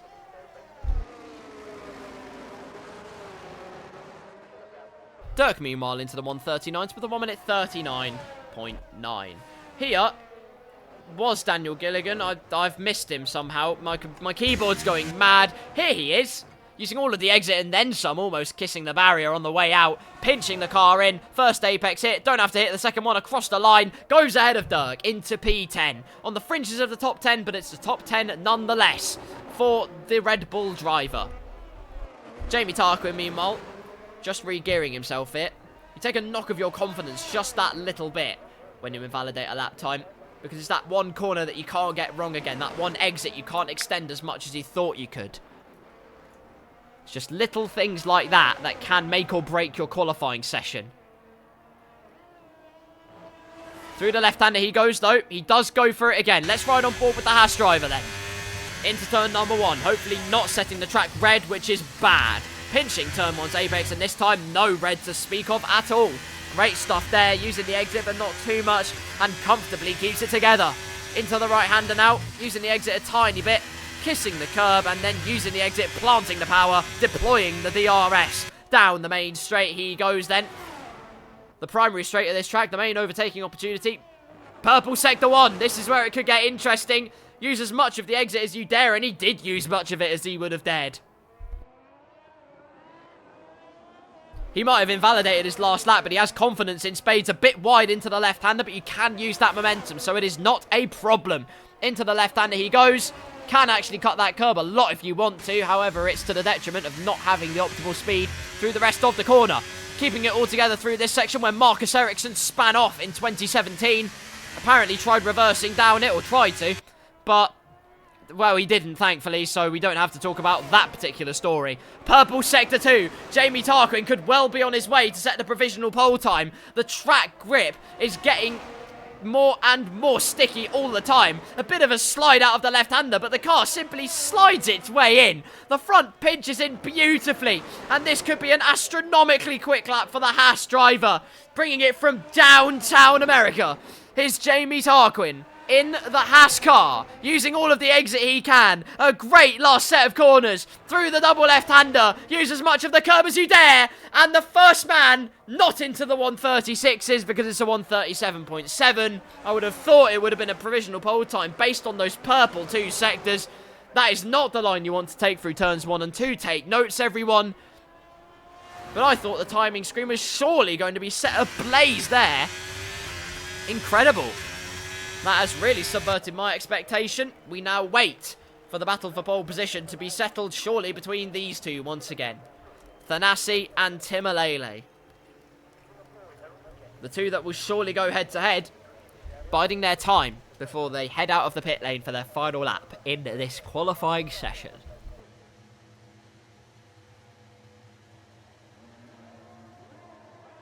With the gap being half a second, though, well, can Timalele claw that advantage? Is there that much time to find on his lap? Well, you're about to find out. That's for certain. Down the pit lane, a bunch of cars go then. And lots of people on outlaps at the same time. Here's one, Captain Wilco. The man currently sitting in P5 has sailed his way up there very nicely indeed. The wins of the top 5 positions have been well and truly in his favour. But can he keep it in his favour? That's the question. Because the winds of change are never far away in this sport, let me tell you. It's a sinking feeling for Alpine on the subject of boats. 15th and 16th for those two. Unfortunately for them, not what they would have wanted. But they will have one final opportunity each to find as much pace as possible. There's a yellow flag in Sector 3 meanwhile. No idea what happened there, but it's all cleared up now.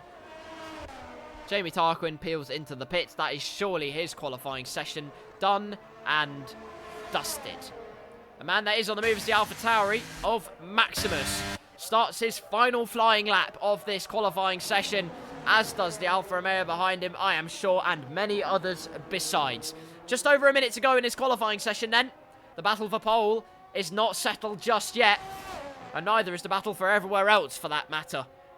Jamie Tarquin did his best, got 2 purple sectors. But it wasn't to be for the Haas driver. Let's see what Maximus can do meanwhile. Through Sector 1, it is 3 tenths almost up on his current time. So great stuff there. He continues his crusade through into the second sector. The car complying beautifully with his inputs as he goes through the right-hander and into this left-hander.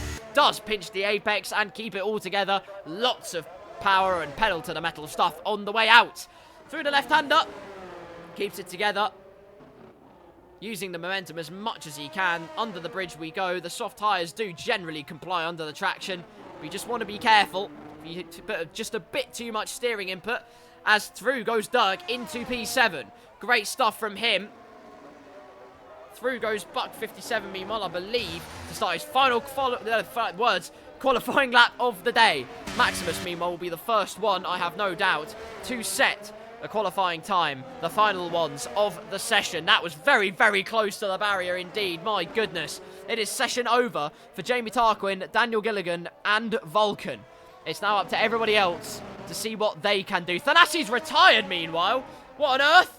What's gone on there? He's decided that's enough for his qualifying session, or perhaps he invalidated his lap time at his final approach. Maximus across the line improves to P7. Timalele now the only man who can disrupt the rhythm of the Greek god. Through the hairpin he goes, pinching it in. I have no idea what his first sector time was like, but we're going to find out what his second one was like. What's it looking like? It's purple. Don't touch that dial, because it could be pole position before too long for the Aston Martin man, although I said that about the Haas driver, and I capitulated him, so let's ignore that. Wilco moves up into P4 meanwhile, as Buck Milo across the line first, stays in P6.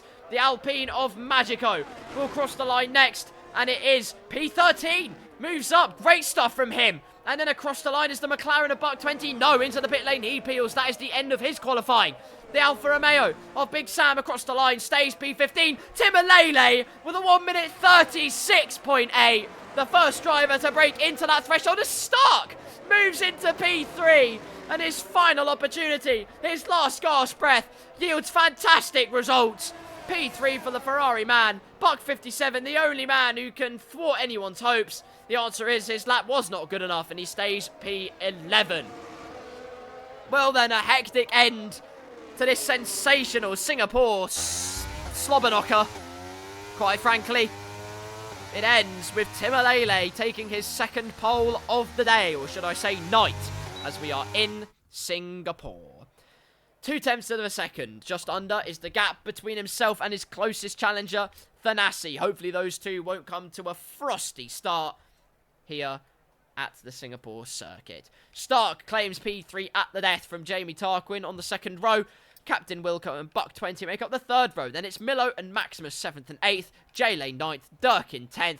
Buck 57 in 11th. Daniel Gilligan in 12th. Magico P13. Space Ghost 14th with Big Sam and Vulcan. Your final two cars in this qualifying session. Well, the start in Portimao was carnage. Let me tell you. I mean, you watched it, so you know that it was carnage. But the point is, it could continue to be carnage as we head on into this race. Hopefully it's not. Hopefully they all get through cleanly, and it's fairies and sunshine and rainbows for the rest of the night. But you never know. In this game, anything can happen in Formula 1, and it usually does. Remember, 2017 should have been signed, sealed, and delivered for Sebastian Vettel and Ferrari, and that race should have been a comfortable win. But his over-eagerness, his overzealous defending, cost him dearly. Put himself and his teammate out of the race. According to their Twitter, it was Max Verstappen's fault. But then that's Twitter. So, mostly anything goes, or should I say X, because they killed my bird. The RSPB will surely have something to say about that, and Greenpeace will be knocking on their door with a pickaxe to knock them out.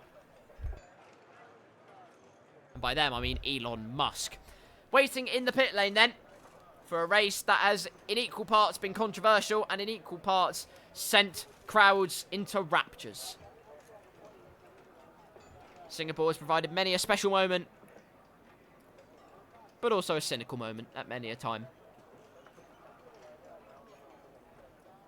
The most decorated driver at this track? I don't know, actually. I don't know who is the most decorated driver at this track. I would say Lewis Hamilton, but then I can't guarantee that. It's either him or Sebastian Vettel, I'm pretty confident. Let's find out while we're waiting for the race to get underway. The formation lap will start, and I'm not letting Alex Jakes talk over me. He doesn't talk over me, actually. Oh, my God. This is the best day of my life! Anyway, let's look at the tyre strategies. Meanwhile, Timalele and Thanasi on hards, Stark on mediums, with Jamie Tarquin and Wilco also following suit with a hard on. Buck 20 on softs, Milo on hards, Maximus, J-Lane and Dirk all on mediums. Buck 57 on the hards, Daniel Gilligan going aggressive on the soft tyres. Shut up, Alex Jakes. Anyway, let's find out who the most decorated driver is in Formula 1 at Singapore. It's either Sebastian Vettel or Lewis Hamilton, and it is Sebastian Vettel with 5 wins at the Singapore track. Unbelievable. Hamilton only has 4 wins, meanwhile. I say that like that's not a lot of wins. But the point is, only 3 drivers have won since the Singapore Grand Prix came along. Vettel, Hamilton, and Alonso. And that is quite the roster, isn't it? Well, they've lined up on the grid. They'll want to earn some valuable points from Shut up, Jacques. No one cares. Being done with their race engineers, ensuring their plans, the first ever night race in Formula 1. Let's hope that the darkness doesn't descend on people. 5 red lights. Lights out and away we go. Thanasi on the hards against Timalele. We'll have the inside line. It's a good start for the Mercedes man. Space being left. Timalele holding the outside. They make contact. Wheel to wheel banging through the first couple of corners. Who will come out on top? The answer is, for now, it is Thanasi in the Mercedes. Timalele slotting in behind. Start keeping 3-3, but it's Wilco on the move, trying to get past. Something's happened there. No idea what. A little bit of an oopsie there as J-Lane and Milo move past. Daniel Gilligan, starting on the soft, has made an inspired decision. Up into P7, looking for P6. sends the nose down the inside, but thinks better of it. Gets his sniffer out of there. No, the Ferrari's off. Wilco off. And oh dear me, what was such a promising start has turned into despair. The Ferrari man all the way down in plumb last, and it's not gone well. Meanwhile, Timolele looking for a move down the inside. Really, really aggressive racing between the two of them. Still side by side under the bridge, but the Aston Martin man surely will take the lead. No! Timolele front wing off and tried to cut off Thanasi, but he was still there just about. Perhaps should have left more room. Perhaps Thanasi should have taken himself out of the equation. Either way, it's no consolation for the fact that it's now a virtual safety car here at Singapore. Controversy again between the two heavy hitters in the Blackout Racing League.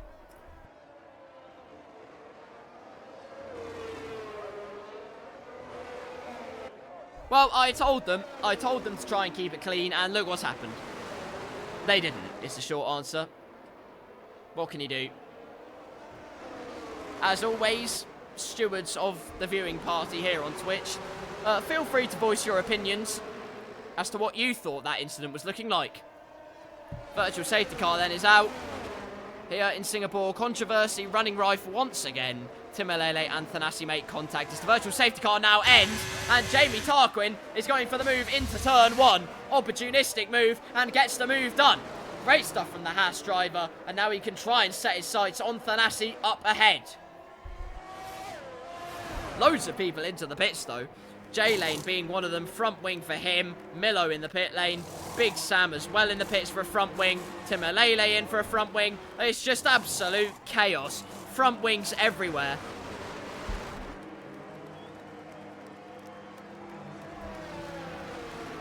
There haven't been this many nose jobs in a race since Voldemort walked in. Here's your race leader, Thanasi, just breaking outside of a second as we go through lap number 2 of this 31-lap race. 31 laps of this circuit, by the way, is an arduous affair at the best of times. To keep it together for that long is part and parcel of Formula 1. Jamie Tarquin, though, really going through that section beautifully. Start goes astronomically wide, though. Meets up with the barrier, and now will fall into the clutches of Buck 20, although apparently visually, or externally anyway, no damage on the car somehow, so that is good news.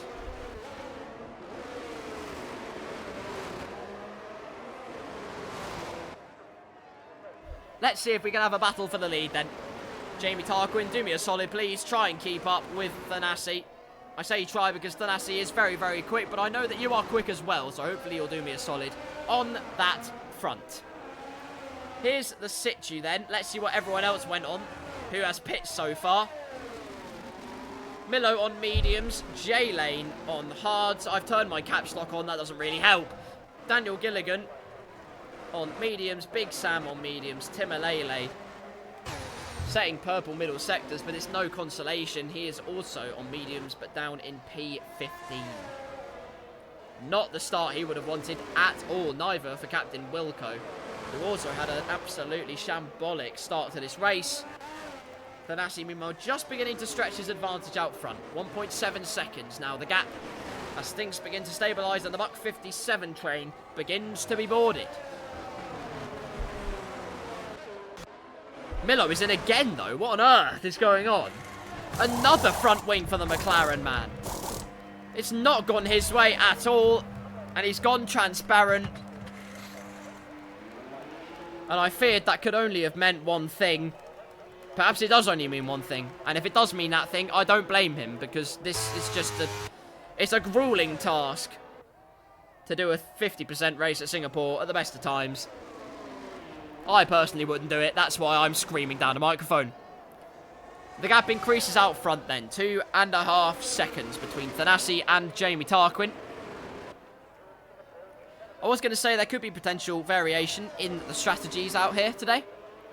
Maybe a 2-stop from a cheeky few. Medium softs. Could be possible. However, I fear that might well be out of the question. Although Buck 20 gives me hope yet, so you never know. Your race leader then, Thanasi, sets the fastest lap with a 1 minute 42.0. Then it's Jamie Tarquin, Stark and Buck 20 in the top 4. Buck 57 way behind in P5 because Maximus is putting him under immense pressure. Magico up to P7 after the demises of everybody else. Dirk in P8, Space Ghost 9th, Vulcan rounding out your top 10. Daniel Gilligan hopefully will be the man on the move before too long. It would help if I could speak and not turn into Eminem every few sentences, but anyway, DRS should be enabled relatively soon, and we shall see some overtaking. Half a second, the gap between the Red Bull and the Williams man. DRS wide open. Surely nothing doing into the first couple of corners, and indeed there is nothing doing. He has to settle in the wheel tracks of the Williams for now, as Wilco sets a 1 minute 41.2. So new mediums are the way to go, as it turns out. DRS will be wide open. 4/10 the gap between the Red Bull and the Williams driver. Will he make the move into the left-hander? Yes, he'll give it a go. To the inside he goes. Space left between the two of them. Respectful stuff between the Williams and the Red Bull. In the end, the Williams does get out on top in this particular instance. But Daniel going to the inside of the left-hander. Very opportunistic. A bit of contact there. Tries to barge his way through, but nothing doing. Still side by side, though. The traction, the purchase is in his favour. Down the inside and finally gets the move done into the left-hander. The Red Bull man now up into P11.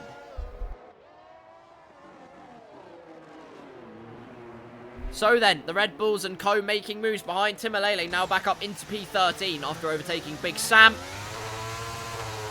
For Thanasi, it is pure go, go, go. As Buck 20 pits after only 5 laps.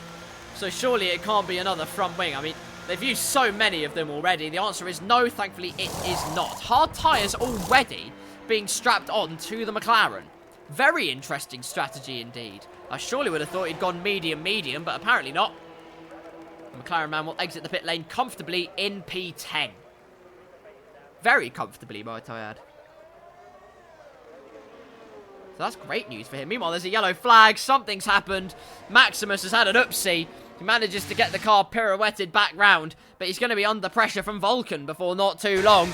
Could see an overtake from the man in P9. Maximus, I'm sure, will not fight this too hard, as down the inside goes the Alpine car, promoting himself up into P8. The other Alpine of Magico in P5 currently. So great news for the Alpine team, running 5th and 8th so far. The gap's stabilising out front then, but the battle for P5 could get very spicy before too long. Dirk in the Aston Martin. I don't want to see that camera angle. I don't want to look at his exhaust pipe. He would not appreciate that. He has firmly got the Alpine of Magico in his crosshairs, though. A little bit of a train forming as Space Ghost joins the back of this queue. But this is part and parcel of Singapore, unfortunately. The DRS trains are a big feature. If you have track position, more often than not, you're looking good. You're looking like you'll be able to hold that position for longer. More often than not, you will hold that position. Again, like I said, Alonso in 2010 kept that position in his favour to win the race ahead of the Rebel of Sebastian Vettel. Put him under immense pressure. All race, there's a yellow flag in Sector 3. Maximus has had another oopsie. Spins the car around, pirouettes, but keeps it together. And now, into the clutches of Buck 20. Goes the AlphaTauri man, the lone AlphaTauri in this race. It is not going as he would have planned it. DRS will be open then for Buck 20. Could think about a move into turn 1 if he's feeling suicidal, but he's not. Thankfully, he's not.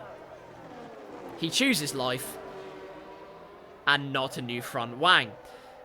But he will have another straight to do it, and that is the main overtaking spot at this Singapore track. So before too long, it will be Buck 20 in front of the AlphaTauri. Here he comes. DRS wide open, a fresh set of tyres, a bit of a defence from Maximus in the AlphaTauri. The outside line will be Buck 20's, and oh no! A spin! Maximus clips the back of the McLaren and is sent pirouetting round once again. It's only a half pirouette, so it can only be a 5 out of 10 for the AlphaTauri driver. But it is again another collision, another spin for the man in the Italian team, and down to P13 he goes. As he's sent tumbling down the order, one man is heightening his expectations for the rest of this season. My goodness me, isn't Thanasi driving an incredible race once again? 5.5 seconds, the gap between himself and Jamie Tarquin behind, both on the same tyres. both pushing as hard as they can, but Thanasi is doing a phenomenal job here to extract every single ounce of pace out of that Mercedes car. Mercedes running first and fourth so far. An incredible showing, but of course Buck 20 did pit very early onto those hards, so you can't read into it too much just yet.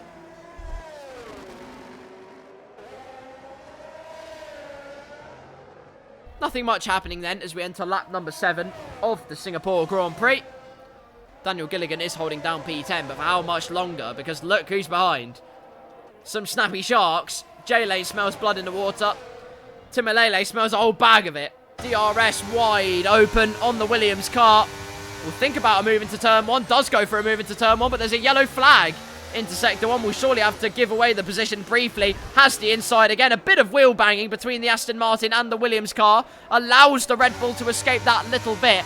And if Timalele is a wise man, I was going to say he would have stayed behind, but it doesn't matter because he's ahead anyway. DRS will be open and in his favour, and up into P11 now for the Aston Martin man, who lost his front wing on the opening lap. Contact once again with Thanasi in the Mercedes, and having to make amends once again in this race. Maximus pulls into the pits meanwhile. Out he comes on a fresh set of medium tyres. Only a few seconds off Milo in the McLaren. It's not been their day at all so far, but Singapore could spring up a safety car at any time. Milo could put the race into his teammates' favour if he, well, runs into a wall. Wink. Please don't do that. Here's the situ then. Thanasi now leads by 7.2 seconds over Jamie Tarquin. An astronomical effort there. Reaching stratospheric heights never seen before. Reaching the outer rings of Saturn with how much he's running round his competitors today. Jamie Tarquin keeping a stable gap to Stark behind, though. The top 3 haven't put a foot wrong so far. Buck 57, neither has he. And Dirk has now got past Magico for P5. Magico, though, still in P6, albeit with the Alfa Romeo of Le Space Ghost right on his tail. He has come back to haunt Magico. Spooky scenes here in Singapore, and we'll have DRS for this next straight. The rear wing will open. About half a second is the ideal gap between himself and getting that overtake done. He is not within that threshold, and so has to remain in P7 for now. But opportunities can spring up in surprising places. Daniel Gilligan found it to be so. However, he's got Timalele for company, and Timalele is not here to hang around. Let's put it that way.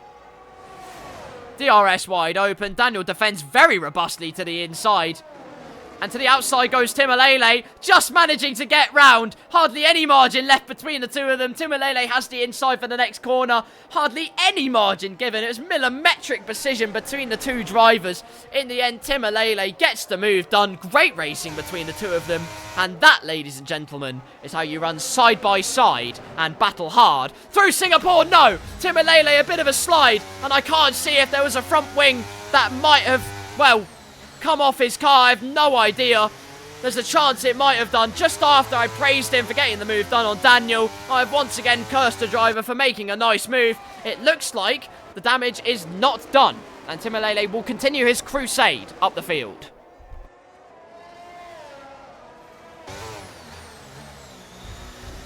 Well, Lady Luck is on Timalele's side on that particular occasion.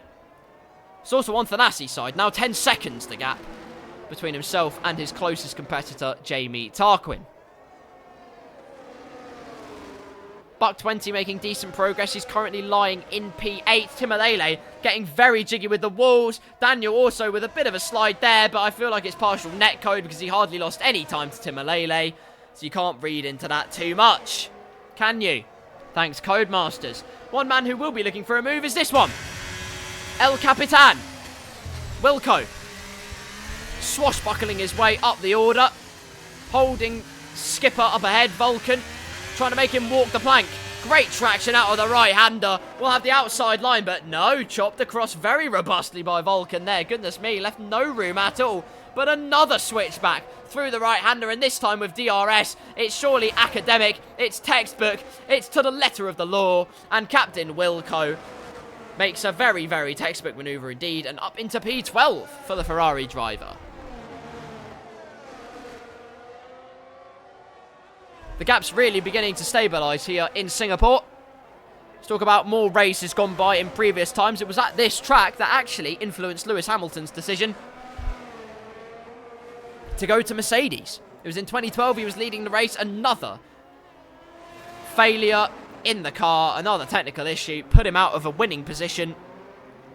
So what could have been year for Lewis Hamilton? He could well have been in the running, easily been in the running for the Drivers' Championship. The McLaren was insanely quick, but also ubiquitously unreliable, unfortunately. But it was at that race, he was approached by Niki Lauda, asked to drive for Mercedes, and he said, you know what? I'm tired of blowing up every race. Yes, I'll go to Mercedes. And what an inspired decision it was, because had he stayed at McLaren, he would have been racing in the midfield. And that for him would have been no fun. Mercedes, the place where he won 6 championship. Look, whatever you think about it, it was a disaster race. But the point is, he won 6 championships there. He is the joint most successful driver of all time, despite all that. And we should all be very proud of him, as Brits. He continues to do great work in Formula 1, continuing to lug that Mercedes car around, which is a bit of a dog. He could drive Roscoe around the track, but that's illegal. He can't do that. And he would probably squash Roscoe, and I don't want to see that. Equally, I imagine the aerodynamic prowess of Roscoe is not the best. No offence to him. He's a lovely dog. But the flat face and the flat surfaces do not give him that advantage to slice through the air. These are the conversations I'm having because on lap 10 of the Singapore Grand Prix, almost nothing is happening. Jay Lane is looking for a bit of a dogfight, meanwhile, with Daniel Gilligan. Who's going to get thrown the bone today? You're about to find out. Maximus has caught up to Milo, meanwhile, as well. So, battles are still going on. It's not like it's a complete catastrophe here in Singapore. It is a little bit, because gaps just simply aren't moving. Oh, no! Wilco's had a problem. Into the wall he goes. I saw the slide as he came out of the corner, and it is front wing damage. No need for a virtual safety car. He carries on his merry way. Someone please have a big accident so we have a safety car and can really spice things up. You didn't hear me say that. Reverse psychology, and now we continue. Thanassi now leads by almost 14 seconds to his nearest competitor. That is, for lack of a better term, redonkulous. You have no right to be that good. But he's that good anyway, so good. Tell you what though, Buck 20 making moves, round Space Ghost he goes, and before the DRS straight is even done, it's goodnight Irene. Set the dream of P7 alight and kiss it goodnight, because Space Ghost will not be getting that back, even with DRS, which he doesn't have, so he definitely won't get it. Well done to Buck 20, he has promoted himself. Not a great job from Daniel Gilligan, who gets a 3-second time penalty, as does Maximus. So, if you're a Red Bull driver currently, time penalties are just magnetic to you, and I apologise.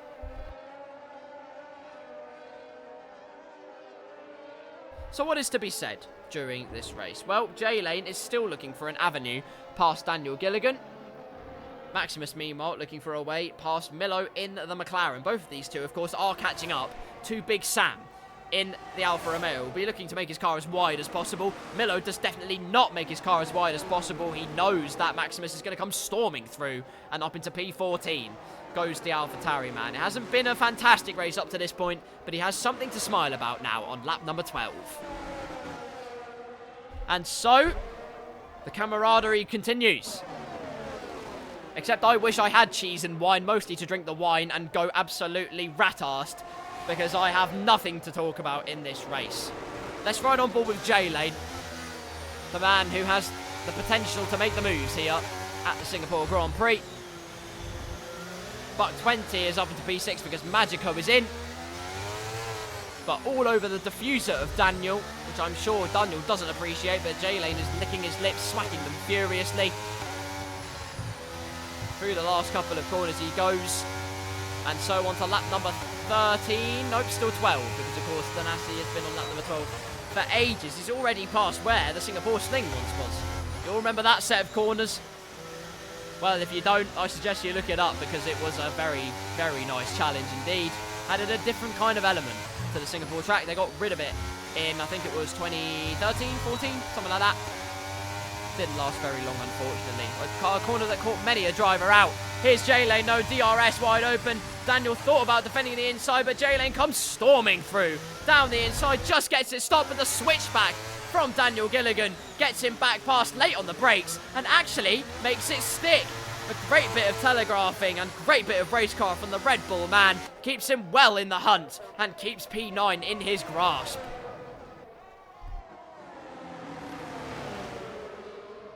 Magico pitted. Let's see what he pitted onto. The answer is the hard tyres, and I assume he will stay on those throughout the rest of this race. Buck 20, you pit very early onto those hards.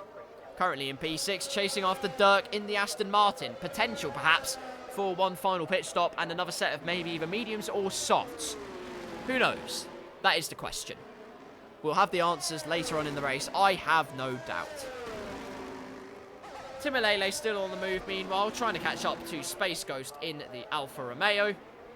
4.5 seconds is the gap between himself and that potential battle brewing up and concocting a gorgeous beverage. Speaking of beverages, here's someone who could have one. And by that, I mean about 6. He could drive around the rest of this track drunk as hell, and he'd still win, probably. Thanasi at the moment. 17 seconds, pretty much, the gap between himself and Jamie Tarquin. It's an utterly dominant display from the Mercedes man. He's drove an imperious race and continues to do so. Jamie Tarquin has stabilised the gap between himself and Stark, which is great news. Nothing too iron about this man's drive so far, but he'll be looking perhaps for a safety car to maybe change the complexion of his race. J-Lane still, by the way, in DRS range of Daniel Gilligan, but this time 8 tenths behind. There's going to be nothing doing there. There's not a huge amount to talk about here in Singapore, but I will show you where the Singapore sling once was. Timolele's got that gap down to 2 seconds, meanwhile, and Buck 20 is not too far off, spicing up a little battle between himself and Dirk. There was the Singapore sling, that left-hander. Here comes Daniel Gilligan towards it. Technically a 3-corner chicane, a left, a right, and a left. You kind of have to straight line it almost. It's where Raikkonen had a nice meeting with Barry R, although not very nice because it sent him out of the race and with egg on his face. There was no points for Ferrari on that day, of course, in 2008. That safety car, which was caused, well, as we know it now, dubiously to say the least, Felipe Massa ripped up the fuel rig off his car. At the time, they were trialling out a traffic light system. Of course, though, when it was a safety car, I believe it was manually done. So the Ferrari man put it on too soon, thought it was all done. The green light came on, Massa went, as he would have done, expecting his pit crew to have finished the job. Unfortunately, they hadn't finished the job.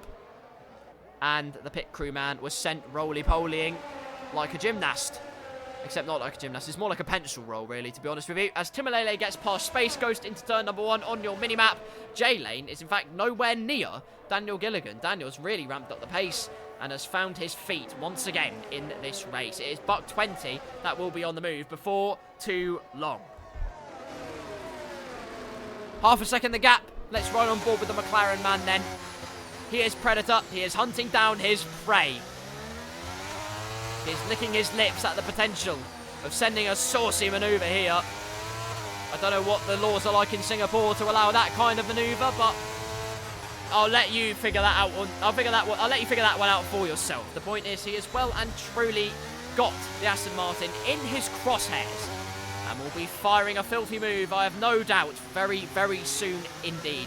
Through the left-hander, gets really close indeed. The newer tyres just giving him that extra purchase, that extra grip. DRS wide open, but the straight really isn't long enough. You have to be almost right under the diffuser of the car ahead, really, to make the most of things. In this case, nothing doing. What is Dirk's DRS looking like? He's actually saved quite a bit of it. So perhaps that is where the defence is. Using the electrical energy and keeping the McLaren at bay. Of course, Buck 20 has made that extra pit stop, has got the fresher tyres, is making his way back up the order.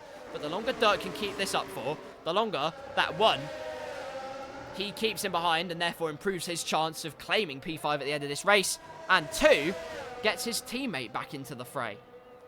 However, DRS open. That was as close as he could have got, but Dirk does indeed deploy a tiny bit of his battery. And so the move is quenched.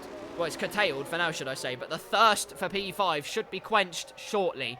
for the McLaren driver. Just under 3 tenths, in fact nearly 2 tenths, separating himself and the Aston Martin driver. DRS wide open, the flap is opened, sucking up that slipstream, deploying every ounce of oxygen, and unfortunately still nothing doing there. Nothing doing at all because Dirk does deploy his battery once again. It's that defense that's keeping him ahead. So, a robust bit, but a good bit of defense, a calculated bit of defense from the intelligent Aston Martin driver ahead, keeping Buck 20 at bay.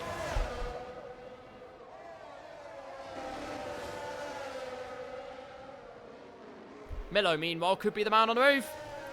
Here he is. Vulcan is the target. And before too long, he'll score a bullseye as he darts his way past the Alpine driver with DRS wide open and to his advantage. He gets an absolutely phenomenal exit and ferociously flies past the Alpine driver into P13. Moves being done. Dirk and Buck 20 do battle though. My goodness, a move into the right-hander where I said it wasn't going to be possible. Buck 20 almost thinking he had the opportunity, but Dirk keeps that position, holds on to the coattails of P5. Buck 20's tugging on his coattails though, which I'm sure he won't appreciate. But Buck 20 is thinking this is a fun game of tag, isn't it? Speaking of tag, I miss Tag Marta. Where is he? Come back soon, please. I'm waiting for the full 20 and pure carnage to ensue. Thanasi is 23.2 seconds ahead of Jamie Tarquin. My goodness me, it's a peerless drive from the Mercedes man. And just like Max Verstappen in real life, hardly any footage, because where's the footage he's going to need to have? Realistically, he's winning the race. There's no drama. He's just getting the job done. Timalele has caught up a couple of seconds, though, with all this battling happening. Once again, is Dirk deploying his battery? Hasn't got much to fight with. In fact, it's Buck 20. It's much the reverse of who has the battery. Again, defending the inside, but the straight line speed is really not in his favour. My goodness me. And Dirk, once again, keeps P5. Meanwhile, El Capitan gets past Wilco. Seemed like a mistake, almost. El Capitan gets past himself, I said there. I just realised that makes no sense. He got past Vulcan, is what I meant to say. It sounds like a spaceship name. Unfortunately, it's not the spaceship. And there's rain falling here in Singapore. Well, that gets very interesting all of a sudden, doesn't it? The drivers who hadn't made their pit stop and have just kept it clean are now laughing because they now get to decide when the rain gets heavier, as Buck 20 finally will get past DRS wide open into the right-hander before it's even arrived at. He makes the move. Dirk with a good exit though, still trying to find the way through. The battle is still not over between these two. In the end, Buck 20 will keep it together.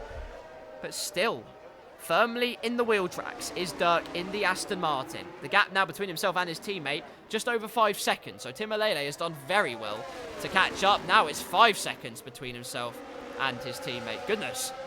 Timalele really reeling it in. Let's see what the rain can throw up. Stark immediately onto intermediates. So he seems to think the rain is coming down very ferociously indeed. I can't go on board to confirm that. Let's go on board with Thanasi, who can confirm that. Let's go to the spectator menu and find out, well, firstly, what tyres everyone's on, and secondly, what the sector times are looking like wide as you like into that particular corner. Perhaps it is a spied decision. A spied and inspired decision, should I say? I don't know yet. Through the first couple of corners, let's watch that gap between Stark and Timalele up ahead. This gets very interesting though, as Buck 20 has also come in for the intermediates, and Stark immediately is caught up by a couple of temps. So suddenly, it's looking like the intermediates are the way to go. This is very interesting. Very wide from Thanasi there, almost clipping the wall. And it's getting treacherous out there. What on earth is going on? 7 tenths down only. Oh, never mind. 5.6 seconds. The track has deteriorated massively. And surely it's pit time for the drivers. Yes, it is. Almost going over the curbs at the pit lane. Thanasi pulls into the bits, and I have no doubt Jamie Tarquin will do the same. Stark, meanwhile, has a lot more of this lap to transcend. But he is catching time hand over fist to the cars ahead, and that means he'll be catching time hand over fist to Jamie Tarquin. There is a chance he overthrows him for P2 here. So while the dry stint of this race might not have been the greatest affair in the world, the intermediate side of things could spring up a surprise yet. Yellow flag in Sector 2. What on earth's happened there? Vulcan's had an oopsie. It's a front wing gone. The Alpine man hasn't kept his nose clean. It's emotional damage and much more besides. Down in P14 and well with no front end to speak of. Safety car. Oh. Well then. That's ruined my fun.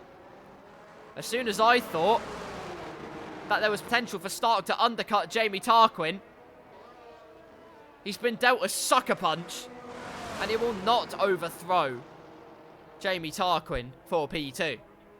There's your conclusion. Does manage to keep his P3 though, mercifully, which is good news for him. But it does bunch the field back up. And that plays into the hands of everyone else who had to pit earlier, where the gaps had spread out a little bit. Timalele now on intermediates. The man who won in the wet, of course, in Britain. Zeus won in the end in wettish conditions in Italy. It didn't quite get to the intermediate phase in time at that Grand Prix. But here we are seeing the track deteriorate massively. And this is where the drivers really show their mettle. Confidence has to be by the oil tanker full. Precision has to be on point. There can be no room for error. If you lose traction, you spear off into barrier and you cry. Timalele rejoins in P7 meanwhile. Daniel Gilligan in P9.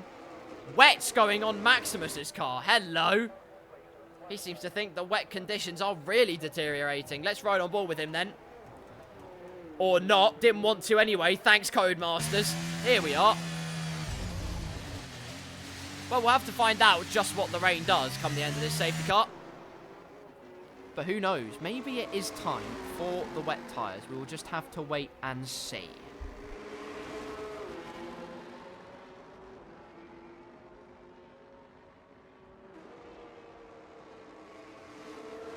Two drivers on the wet tyres then, Maximus and Vulcan. Two drivers with nothing to lose in this Singapore Grand Prix, as the drivers will now process behind the safety car. And it should be out for at least another couple of laps because the grid now has to form up and catch up to the queue in these wet conditions. Thanasi, your leader then, with Jamie Tarquin in P2, Stark in P3, Buck 57 in P4, Dirk in P5, Buck 20 in P6, Timalele 7th with Space Ghost 8th, Daniel Gilligan 9th and J Lane rounding out your top 10 as Jamie Tarquin comes into the pits. Could get interesting. Is it wet tyres? Oh, it is. Oh, it is. Very interesting stuff. For some reason, not pulling the clutch. What on earth's going on? He's stuck in the pit lane. What on earth happened there? He's dropped a whole host of time. That is not what he would have wanted. But it is wet tyres for the Haas driver. Does manage to process out in P5. Bunch of other drivers, though, staying out, deciding it's not wet enough just yet. It is not quite Swan Lake territory. And they stay out on their intermediate tyres. Thanasi's caught up to the safety car at least, but where on earth is everyone else? The answer is they are quite the way behind. So I said Stark didn't take P2 from Jamie Tarquin. He now has. He has done just that, albeit in other circumstances. Jamie Tarquin pitting onto the wet compound tyres. Will other drivers follow suit? I have no idea. That is for them to decide. It does look like the rain is coming down a little bit heavy though. So expect the track to keep losing performance all the time. When do the drivers pull the trigger to come in for wets, or do they even go on to wets? Do they stay out on the intermediate tyres? That is the age-old question. The answers will be given very, very soon indeed. Thanasi's still the only one that's managed to catch up to the safety car. Stark is slowly but surely catching up to him. 17.5 seconds the gap. And the question I have for you now is, does Thanasi come into the pits to fit the wet tyres? No. No, he doesn't.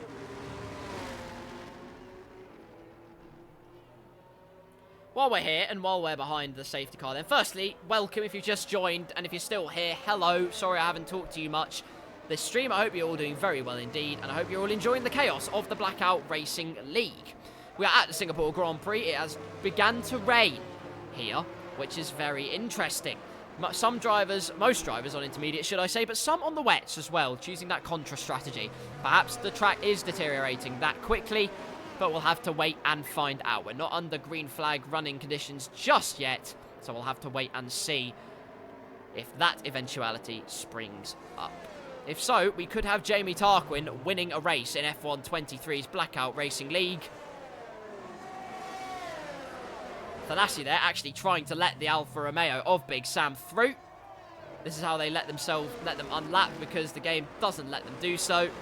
In this case, nothing doing there. Normally have to go right off the track and ghost for the Alfa Romeo to even have a chance of unlapping himself. Nothing doing there in this particular instance. So Stark has caught up to the queue. Buck 57 has, and before long, Jamie Tarquin will do the same. Slowly but surely, they are processing up. The top 7 definitely will make it to the back of this queue. After that, I have zero idea whatsoever. So, while we're behind the safety car and while we're enjoying each other's company, hello everyone once again, I hope you're all doing well. Let me give you 10 fun facts about Singapore. First fun fact for you, it's not a city of just one island, but 64. It has 64 islands made up of Singapore. Bet you didn't know that. It's home to the world's first night zoo. Bet you didn't know that either. Anyway, it's a city of man-made waterfalls. The first man-made waterfall was built in the Jurong Bird Park in 1971. Said to be the tallest waterfall in an aviary to date. My question is, who cares? Number 4. The locals speak Singlish, just not English. It's basically the way they end off certain words. So there you go. Is the safety car coming in at the end of this lap? I was pretty sure it was not. Meanwhile, allowed through is the Alfa Romeo. Great stuff. And Big Sam is now back on the lead lap of the Singapore Grand Prix. The safety car does stay out for one more lap then, blissfully, for the likes of Daniel Gilligan and Space Ghost, who will catch up to the queue. Space Ghost actually has lost a position to Daniel Gilligan. What on earth has gone on there? And Jamie Tarquin has come back into the pits. Were the wet tyres the wrong move? Nope, he's coming back on for another set of wets and skill issues, because he now has to replace his front wing. Anyway, back to more fun facts of the Singapore country. Number 5. It should be number 1 because it's the most important.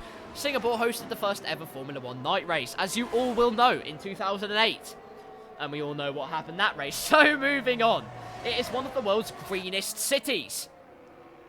Then why is the tarmac grey? Number 7. It's home to a UNESCO World Heritage Site and some unique VIPs. Not Yuri VIPs, because he's bad. VIPs, specifically. Over 200 hybrid orchids in this garden have been affectionately named after visiting foreign dignitaries such as Nelson Mandela, the Duke and Duchess of Cambridge, as well as celebrities like actors Jackie Chan, Zhao Jun, and Bae Young Jun. Do I know who those last two are? I don't, I'm sorry.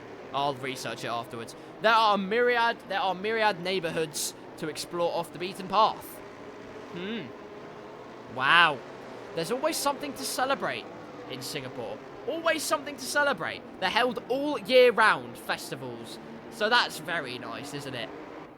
That's good news. Lots of drivers on the wet tyres, meanwhile, while I've been indulging you in fun facts of the Singapore Grand Prix. Jamie Tarquin, Space Ghost, Milo, Wilco, Maximus, Big Sam and Vulcan all on the wets, because look how heavy it is raining. With 10 laps to go, Jamie Tarquin is on the back of this queue. And if his pace is anything to go by on these wet tyres, depending on what the rest of the grid do that are on the intermediates currently, we could see Jamie Tarquin winning his first race of the season in the Blackout Racing League. Unless there's one I haven't seen, in which case I apologise. I assume you did a great job. Well done. But this is a prime opportunity. Thanassi backs the pack up, but look how heavy it's raining. Look how unbelievably heavy it's raining. By the way, the 10th fact, before Thanassi drops anchor in this wet weather condition, the Lion City may have actually been inspired by a tiger. So that's false advertising. Shame on you, Singapore. Away we go then, and sliding out of the final couple of corners come the intermediate runners. Let's see how heavy that rain really is. Thanasi leads, Stark in second, Buck 57 in third, Dirk fourth, Buck 20 in fifth, up to sixth goes Daniel Gilligan. In fact, there's tussling between the two of them. No, there isn't, because Timalele's in the pits, immediately pulls the trigger and goes onto the wet tyres. So while a bunch of them stay out on inters, Vulcan's got a time penalty. Oh dear. Anyway, wet tyres going on. Timalele. There he goes. Filters out just behind J-Lane and Buck 20. At least I thought it was J-Lane and Buck 20. What's J-Lane done? Has he gone on to inters? J-Lane... What? Okay, I'm confused. J-Lane's gone on to inters for some reason. I don't know why. Well, let's see what the pace difference is like then. Are the wets king or the inters? Well, the inters are certainly sliding about quite a lot. Jamie Tarquin, I'm keeping a watchful eye on his progress. Currently P7 behind Magico and only a few tenths off of him. Lots of wheel spin from the McLaren man.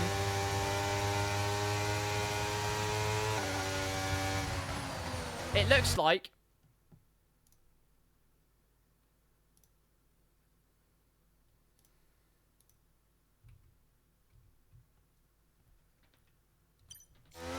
My OBS didn't do the thing.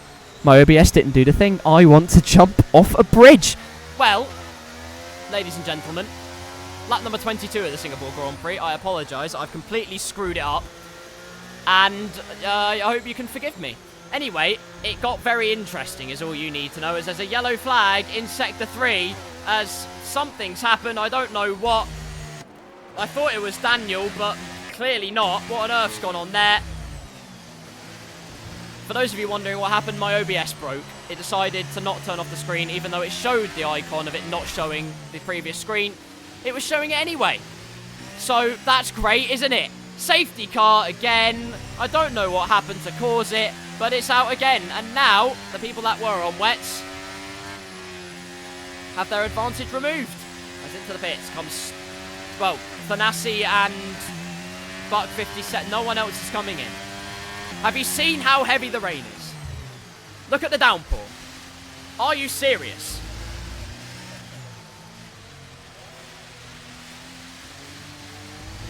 Has happened to me countless times. Well, I feel your pain now, Tom. Trust me. Tom Powell Fat. Well, that's not very nice, is it? Keep it civil. My God. Well, here's the situation then. After all of that, your leader is currently Space Ghost in the Alfa Romeo. Thanasi, well, provisionally leader anyway, but Stark apparently choosing to stay out here. Look how heavy the rain is. What on earth is going on? Right, ladies and gentlemen, let me explain what's going on. I'll just pause it quickly so you can hear this and make it completely clear how you should listen to this stream or watch it, depending on how you want to do it. But for the first 22 laps and qualifying, think of it as a radio broadcast, okay? I've explained everything that's going on. You know what's going on through the radio broadcast, quote unquote. And so it's all fine. And now the cameras are back on, and we're going to have a great time for the last few laps of the Singapore Grand Prix. Another safety car came out. Something happened in Sector 3. A bunch of drivers dived in for the wet tyres. But it gives time once again for drivers to catch up. Timalele has boxed again and gone on to intermediates. So apparently some drivers not putting their faith in the wets. Very interesting. It's a tale of two halves here in Singapore. The wet one and the intermediate one.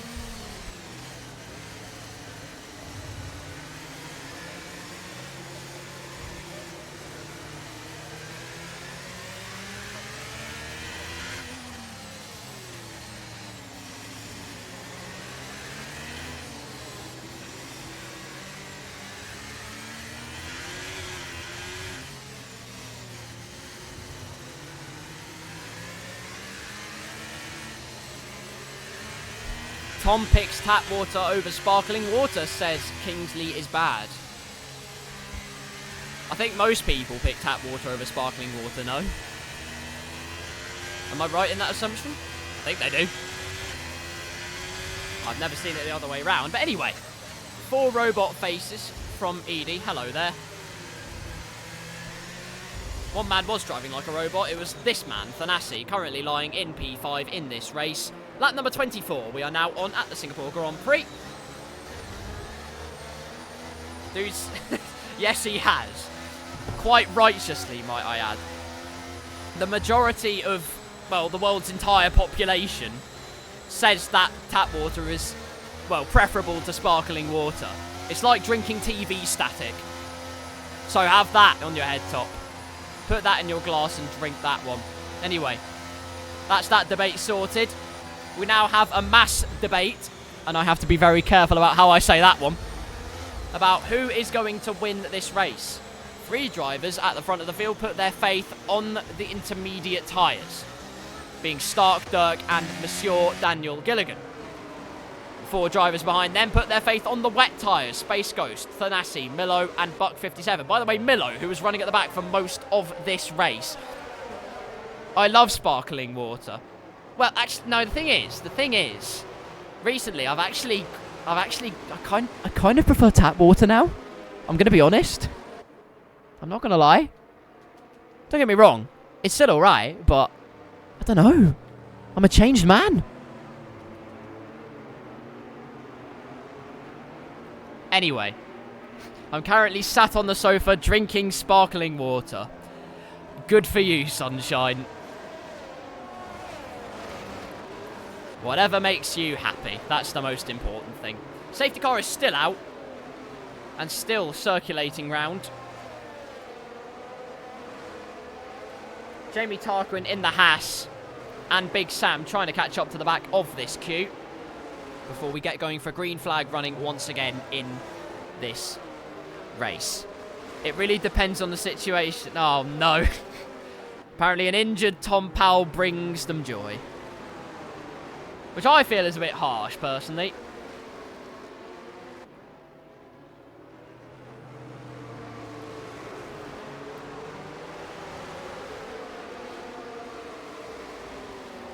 On the safety car, it's lap number 24. I am running out of things to say. Don't feel bad for him. Well, I'll make no further comment on this particular matter, as apparently Milo's come back into the pits. I was just about to say what an incredible race he's been having. Was at the back of the field, has now made the switch back onto intermediate tyres. EDM Spencer says, dog. Be honest, the conditions are more suitable for a dog than a Formula 1 car. You probably get a greyhound round this track faster, and it would have more grip. Tom says very upset right now. And I can't say I blame him. Hopefully we see you back in Blackout very, very soon indeed. And we can have a 3-way fight for the lead, which I will be very much looking forward to when that time arrives. So, back onto intermediates go Milo and Maximus. Jamie Tarquin is back in again for another set of tyres. But surely he won't catch up the safety car queue if that's the case. What tyres is he going on to? The answer is it's another set of intermediates, and back out onto the track he goes. So, Stark is your leader. Second is Dirk. Third is Daniel Gilligan. Space Ghost is 4th. Zeus in 5th. His teammate Buck 57 in 6th. With J Lane 7th, Buck 28th, Magico 9th in the Alpine, Wilco in 10th, Timilele 11th, Milo 12th, Maximus 13th, Jamie Tarquin 14th, Big Sam in 15th, and Vulcan, who is not currently on the lead lap and stuck in the safety car train, in P16. So, in theory, if my math is correct, the safety car will come in at the end of this lap. Le Genius has spoken. Safety car will come in and we'll be back green flag racing very, very soon. Might have to have a mental health day at work tomorrow after these comments, says Tom. Kingsley says every day is a mental health day. Thomas. Which I can agree on. Look after yourself, King. In good, positive news, most of the grid has caught back up. If your name is Jamie Tarquin, oh no. What's happened? Maximus has had an oopsie. But luckily it's under safety car and he has no damage, just emotional. Driving to Telford to get his car tuned. What kind of tuning are we talking? Why would I book that off? I leave them to sort that out amongst themselves. It kind of depends on what the modification is. But we'll soon find out what happens. I believe the rain's actually beginning to ease off a tiny bit. Graphically, it looks like it's lightened up. So suddenly, Stark is in the driving seat for a potential win. He drops the anchor, and away we go for the final few laps of the Singapore Grand Prix. Slinging our way round the final couple of corners, and off we go. Stark leads, Dirk second, P3 is Daniel Gilligan. Let's see what the wet tyre runners can do through the first few corners. Space Ghost in fourth, Zeus in fifth, Buck 57 in sixth, J-Lane in seventh, Buck 20 in eighth. J-Lane gets past Buck 57, who's had an oopsie. A slight spin there. No idea if contact was made. Can't get the traction on. Is meeting up with Barry R. And oh, dearie me, what was P6 has now capitulated into P13. Unlucky for some, and a very undesirable for Buck 57. Anyway, Stark holding down that lead position and extending the gap to just over 8 tenths briefly. Dirk and Daniel, though, hot on his heels, and we have a 5-car train for a potential lead of the race. No! Daniel in the wall. No way. A shocking display there. Somehow keeps it in P5, but could have front wing damage. Can't see any visually, though. He's been very lucky as Wilco has sailed off into a spin. No idea if it was into the barriers. A classic Buck 57 move. It's a certified oh no moment, that's for certain. Classic brake magic certified moment as Thanasi moves up into P3, past Space Ghost. And so, the final stanza of this race can get underway. The wet tyres versus the intermediate tyres. Which ones will prevail? Let's find out.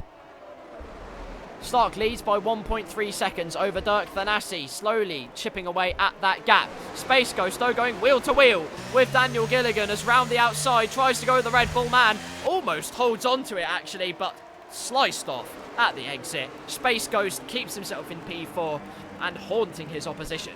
In Sector 3, though, there's been a yellow flag. Again, what on earth has gone on there? Maximus has had a problem, or someone's had a problem. Buck 57's now up into P11. I can't keep up. No front wings to speak of in Narnia, so that's a good thing. Never mind, there was a front wing off in Narnia, or was there? I can't tell. It's Vulcan actually getting out of the way because he has yellow flags. It's been a race to forget for the Alpine man. Meanwhile, Maximus gets past. Fantastic stuff. Down the main straight, down the inside, and up into P11 for the Alpha Tauri man. What's interesting in Telford? Tune in after the race for 10 fun facts about Telford. More at 11. Stark in P1 increases the gap to 1.8 seconds. And this is a man who had an inspired strategy call at Azerbaijan that won him the race. Has this same inspired strategy taken him to victory today? Well, lap 27 out of 31. There is a chance that he could still win this race as the gap begins to increase and the virtual safety car is out. What on earth happened there? Wilco comes out of the pits on intermediate tyres. Meanwhile, the virtual safety car, though, will not completely neutralise the field, which is good news. Stark will hold the lead and the field is neutralised, get to save their fuel, find their confidence and get their mojo back just a little bit. So it seems like, despite everything, the intermediates are the way to go. Daniel Gilligan got past Space Ghost in all of the excitement. Because you've exhausted East Anglia. Oh, it's an exhaust mod. I'm like Sherlock Holmes out here. Probably isn't. But I'll say it is until I'm told it isn't. Virtual safety car then. Lap number 27. Slowly approaching lap number 28 of this race. Stark leading by a comfortable margin over Dirk. It looks like the intermediate tyres are indeed the way to go, which now makes the last few laps of this race very interesting indeed. Surely it will end soon. What about exhausts? I was making an inference that that was the mod you were going to do to your car, but I'm probably wrong. Who knows what it is? So, away we go. Green flag running, 2.7 seconds is the gap between Stark and Dirk. And Thanasi has caught up quite a significant chunk during that virtual safety car restart. Just 6 tenths separate himself and the Aston Martin man. But now we see if the intermediates were in fact the way to go, and the traction on the exit provides an inference that perhaps, yes, it was. Goodness gracious me, there's a chance here that the wet tyres was not the inspired strategy, and Thanasi has been caught napping what could have been an easy win for the Mercedes man, who might have been caught lacking, which in these ends is, I don't know if that's a bad thing or not, but anyway, through the second corner? I don't know what I'm saying anymore. Through the left-hander we go. Into the right, still hot on the heels. Timalele, though, up into P7. Past Magico he goes. Neat little move down the inside at the end of the straight. Timalele promoting himself up the positions on his intermediate tyres. Next target is Space Ghost. And now we can really see what the difference is. As through there, 2 temps gained. It really does look like the wet tyres were not the way to go, because it runs like doo-doo now. You can say that at the back for anyone running on wet tyres, because currently it's looking like they've been caught with their pants pulled down firmly, which is embarrassing for them at the best of times. Timalele going for an outside line, trying to get the cut back. A big slide from Space Ghost there. The wet tyres really do not have any purchase. They'll be overheating in this climate in particular, not finding the grip. And as a result, Timalele makes a comfortable move. Goodness me, just about avoids Space Ghost, who finds the barrier, plows straight on, and it is a safety car once again here at Singapore.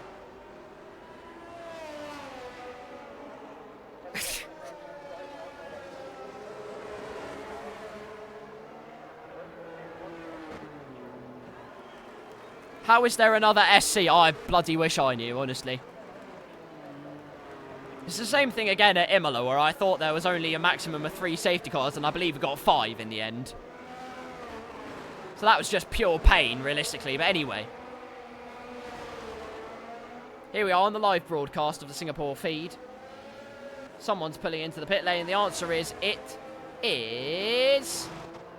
Well, Space Ghost, obviously, and Magico is pulling into the pits as well. So, there you are. The field bunched up once again then, and anyone on wet tyres. It's 5 total, including VSC. I thought they decreased it to 3. That's the problem. I hope it is. I mean, it should be, in theory. Which means if your name is the likes of... Why? Buck 57 is going on to softs. That is a certified Buck 57 move. And you know what? Fair enough. Put on a Tokyo Drift show for us in the final couple of laps. That'll make me very impressed indeed. Big Sam moves up to P12. Make that P11. Potential for P10, perhaps. The Alfa Romeos run line astern on the intermediate tyres for both of them. No one on wet tyres anymore. It's just Thanasi on the wet tyres. And if the pace on the intermediates was anything to go by, this could get very grisly indeed for the Mercedes man, who, with just 2 laps to go, could get gazumped by the intermediate runners, who have made the inspired call. What was looking like a very, very wet state of affairs could prove to be Thanasi's demise.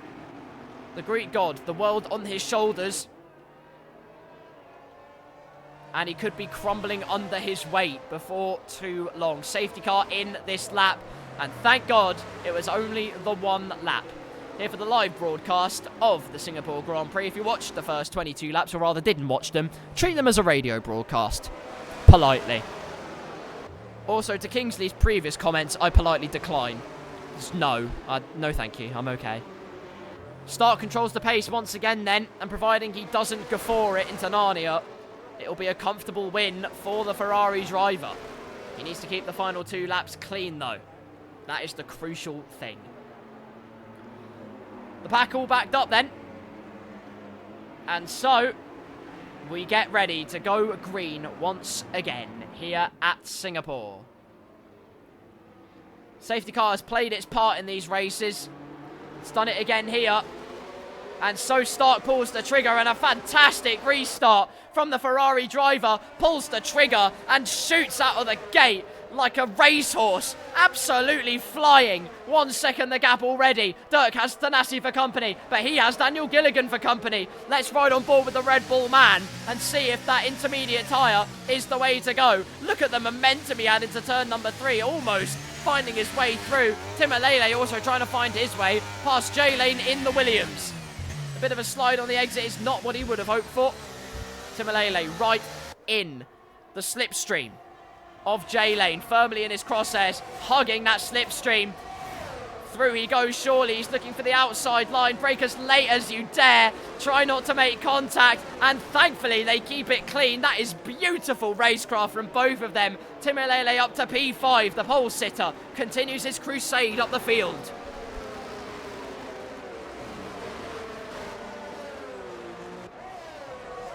Stark then pulls out a 1.2 second gap. Dirk slowly pulling away from Thanasi. And now Daniel's found his stride. All intermediate runners have found their feet. And now this is where it gets interesting. The final podium position is up for grabs. And for Daniel Gilligan, it could be the final podium position in his favour. Timalele trying to find an avenue round the outside meanwhile. That would have been a very audacious move indeed. Look at the traction he has out of the corner. Potential for the outside line, but nothing doing there. Looks to the inside. A little bit of contact, manages to keep his front wing. It's Thanasi, though, that pays the price. The wet tyres were not the right gamble. And so through goes Daniel Gilligan. And through goes Timalele as My Game again decides to have a day off. My God, it's all happening here. And it could get worse for the Mercedes man as J-Lane and Jamie Tarquin are next in line. Sliding about there, trying to find any kind of grip, but it's just not coming to him. The Mercedes man, victory was surely in his grasp and it has slipped away from him as Daniel Gilligan makes a mistake. Timalele up into P3 now. The Aston Martin man, what a comeback it's been. And so it continues. One last lap of the Singapore Grand Prix. Stark leads, Dirk in second, Timalele in third. J-Lane looking for an avenue past Thanasi. Front wing damage it is for the Mercedes man. He went into the wall, must have done in sector 3. Through says, I'm going through, says J-Lane, should I say. He keeps that dialogue up, but it was in fact the Aston Martin of Dirk that made a catastrophic error. Timalele's now up into P2, and the podium dream is still alive for the Red Bull of Daniel Gilligan. Unbelievable. Thanasi side by side with Jamie Tarquin, not side by side anymore. Superior grip from every car in the intermediates, and because they all have front wings. Thanasi now down in P8. The championship leader has had a colossally catastrophic final couple of laps here.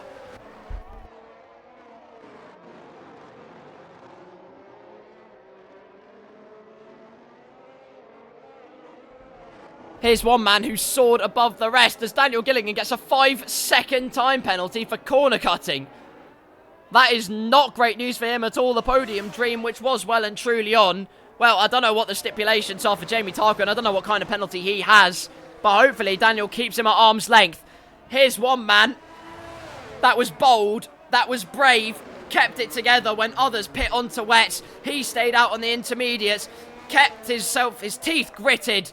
Kept his car on the road, kept himself planted, and when it mattered most, kept himself on the road and out of the barriers. And not for the first time this season, it's going to be another win for the Scuderia. The Tifosi have more trophies heading back to Maranello. Stark rounds the final corner and wins the Singapore Grand Prix. A sterling drive from the Ferrari man. Jamie Tarquin with another 3-second penalty, and that could mean that Daniel Gilligan does get the podium. No, he doesn't. It's too many time penalties for the both of them. It will be J-Lane in the Williams. Spoke whispers of Singapore being a good track for him, and in the end, his hard work does pay off. He gets the final podium place. Timalele, a great recovery to P2. As Magico claims P4, really pulls the rabbit out of the hat. A fantastic drive from the Alpine man. Daniel Gilligan in the end finishes P5. Still an incredible drive nonetheless. The fireworks go off, and now we look at our soft tyre runners to provide us with some Tokyo drifting for the final couple of corners. What am I watching? Chaos, quite frankly. That is what you can come to expect from this Blackout Racing League. Through the left-hander, a little bit of a slide going on there. It's a solid 5 out of 10 for me there. Hopefully the last two corners are a sight to behold. A bit of understeer, hopefully some oversteer over the line. A pirouette round, and it is a 7.5 out of 10 because he only completed 75% of the pirouette. Let's see what Buck 57 is doing. He's providing some histrionics for the crowd there. Front wing damage again, though. Perhaps the lack of downforce is what will win him this drift contest, though. Let's find out. Through the left-hander, revving it up in second gear. Does he go for any drifting? Oh, it's a poor showing. Oh, no. Oh, dear. Oh, does get a little bit of a slide on at the exit, using a little bit of that power. A little bit of finesse and control is what you need in this particular situation. Wilco's DNF for some reason. He'd already finished in P12, but for some reason he's DNF'd, despite the fact the race is finished. So I have no idea what's happened there. Jamie Tarquin, I believe it's because they've left... Oh, no. Oh, no. Well, at least Buck 20 held it together. It's going to be a 2 out of 10 there for that particular drift. Still, there's chance to claw it back. He still has the final pirouette across the line to go. Only 75% of which was completed last time. Oh, no! He's been hit by Timalele's finished Aston Martin. Not that Timalele's finished to be quite clear, but it ruins any chance of the pirouette. Perhaps the donut is the way to go. Buck 57 is driving the wrong way, and oh, no! A very huge crash between himself and Milo. The stewards will have something to say about that, I have no doubt. Well then, that concludes a very calm Singapore Grand Prix. Driver of the day is Timalele. Came back from the back of the grid, several pit stops, and managed, at the death, as Thanasi is clomping about his microphone, I can only assume in frustration, because it's what could have been for the championship leader, losing valuable ground. Potentially. Stark looks at that trophy. It's another one he's won through intelligence and composure and precision. Unbelievable stuff. The champagne is sprayed. The celebrations begin. Zeus has turned his leaf blower on, as it turns out, in the background, so I hope you all enjoy listening to leaf blowers. They chink their champagne or Sprite Zero or whatever it might be, and so concludes an absolutely chaotic race at the Singapore Grand Prix. A superb spectacle, won by Stark. Unbelievable stuff. He wins for Ferrari and claims yet another win in this season of Blackout. Timalele P2 makes it 2 P2s in a row for the Aston Martin team. J Lane P3, Magico P4, Daniel Gilligan ends up P5 in the end once penalties are applied. Milo 6th, Dirk 7th, Zeus 8th, Space Ghost 9th, Big Sam in 10th, although Jamie Tarquin and Wilco did finish the race, but for some reason something's happened there, no idea what. You can probably guess by their time slot where they actually ended up. Anyway, Space Ghost 9th, Big Sam 10th, Maximus Buck 20, Jamie Tarquin, Captain Wilco. It's Buck 15 for sure in P15, and the loser of the drift contest with Vulcan in P16, and the final man to finish this race. Well, I am in equal parts ecstatic and utterly exhausted. I warned you, Carl. Yes, you did. And you were right to warn me. I should have known it would have rained and the chaos would have been bought. But, mate, you finished P4. That's incredible. Nah, well done. Fair play to you. A brilliant points haul for the Alpine team. Joins their catalogue of highlights along with their sprint race win in Silverstone, courtesy of Vulcan. Well, my goodness me. I can now turn back on the screen that was turned off, but apparently wasn't turned off. So there. Like I said, treat it as a radio broadcast, honestly. But what a crazy state of affairs. Let's round it up, and then we will end off what can only be described as an absolutely chaotic set of races in the Blackout Racing League. In Portugal, there was first lap drama. Chaos at turn number 1 turned into chaos a couple of corners later, with Timalele and Thanasi coming together, which was not part of the script, but it's what happened. The two collided, and the temptations of colliding boiled over, and that was the end of that particular battle. Timalele did well to recover, though, and claim P2. Although it was Stark who drove an incredible race on ruined hard tyres to somehow claim P4, despite the fresher softs of those behind him. So that is an absolutely incredible showing. Stark with an amazing P4, and of course, the victory, which is what all he could have asked for after a wonderful day in the Blackout Racing League. So, Thanasi won the race. That's what I meant to say. Thanasi won the race and extended his championship lead. McLaren got a good result, though, with P3 and P5, which should, in theory, if my calculations are correct, have extended their Constructors' Championship lead. Although the story cannot be said to be the same for the Singapore race, for either one of the two top Constructors' teams.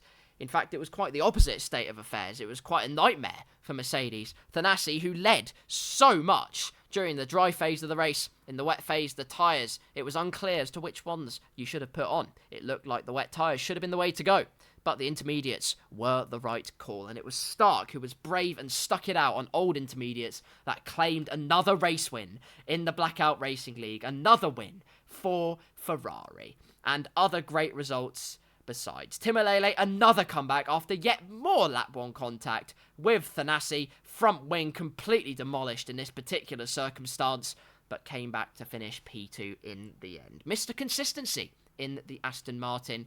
Who knows if it could have been a win in the end. P3 ended up being J-Lane in the Williams, so his fairy tale came true, and Magico was living the fairy tale at its finest, claiming P4. Then the drift competition happened, and it was a great drift competition, might I add. In the end, the winner was Buck 20 because Buck 57 decided to go on a kamikaze mission and blew up himself and Milo, which was not ideal. But there you go. Thanasi still holds the championship lead then. Timolele is Mr. Consistent, perhaps now in P2. In fact, probably is in P2, again, if my calculations are correct, in the standings. Plenty of winners, though, out of those who dropped the ball in Singapore. The intermediate's the way to go. Thanasi fell like a stone towards the end. Not what he would have wanted, that is for certain. But, like I say many a time, the game's the game. And that is all she wrote in terms of the Blackout Racing League in this particular instance. I've been Karl Poranic. I have been your commentator of Blackout today. Thank you so much for watching, and thank you so much to Blackout for allowing me to commentate as always. I apologise for the technical difficulties at the beginning of Race 2, in fact of most of Race 2. I'm glad that we eventually caught it out in the end, and I eventually paid attention to what the chat was saying, and the radio broadcast turned into the live feed we all so desired. So that's good. And I caught most of the chaos towards the end as well, so I'll take that. That's the most important thing. Thank you all for watching. I hope you all enjoyed. I continue to enjoy this commentary to no end, and I thank you all for continuing to allow me to pursue my passion for commentary. So thank you to every single one of you for watching. I hope wherever you are, you have a great rest of your day. And until next time in the Blackout Racing League, where we head... Well, I'm not even going to say where next, because I've got it wrong now twice. I've got it wrong now again. So I'm not going to say. All you need to know is it's probably going to end up being the Japanese Grand Prix and another race. But we shall soon find out. Until then, I thank you once again for watching. And until next time, I might be streaming later this week, so stay tuned. Until next time, I will see you very soon. Thank you. Love you all. And I bid you a very fond farewell. Tune in next week for more Blackout. Goodbye.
invincible.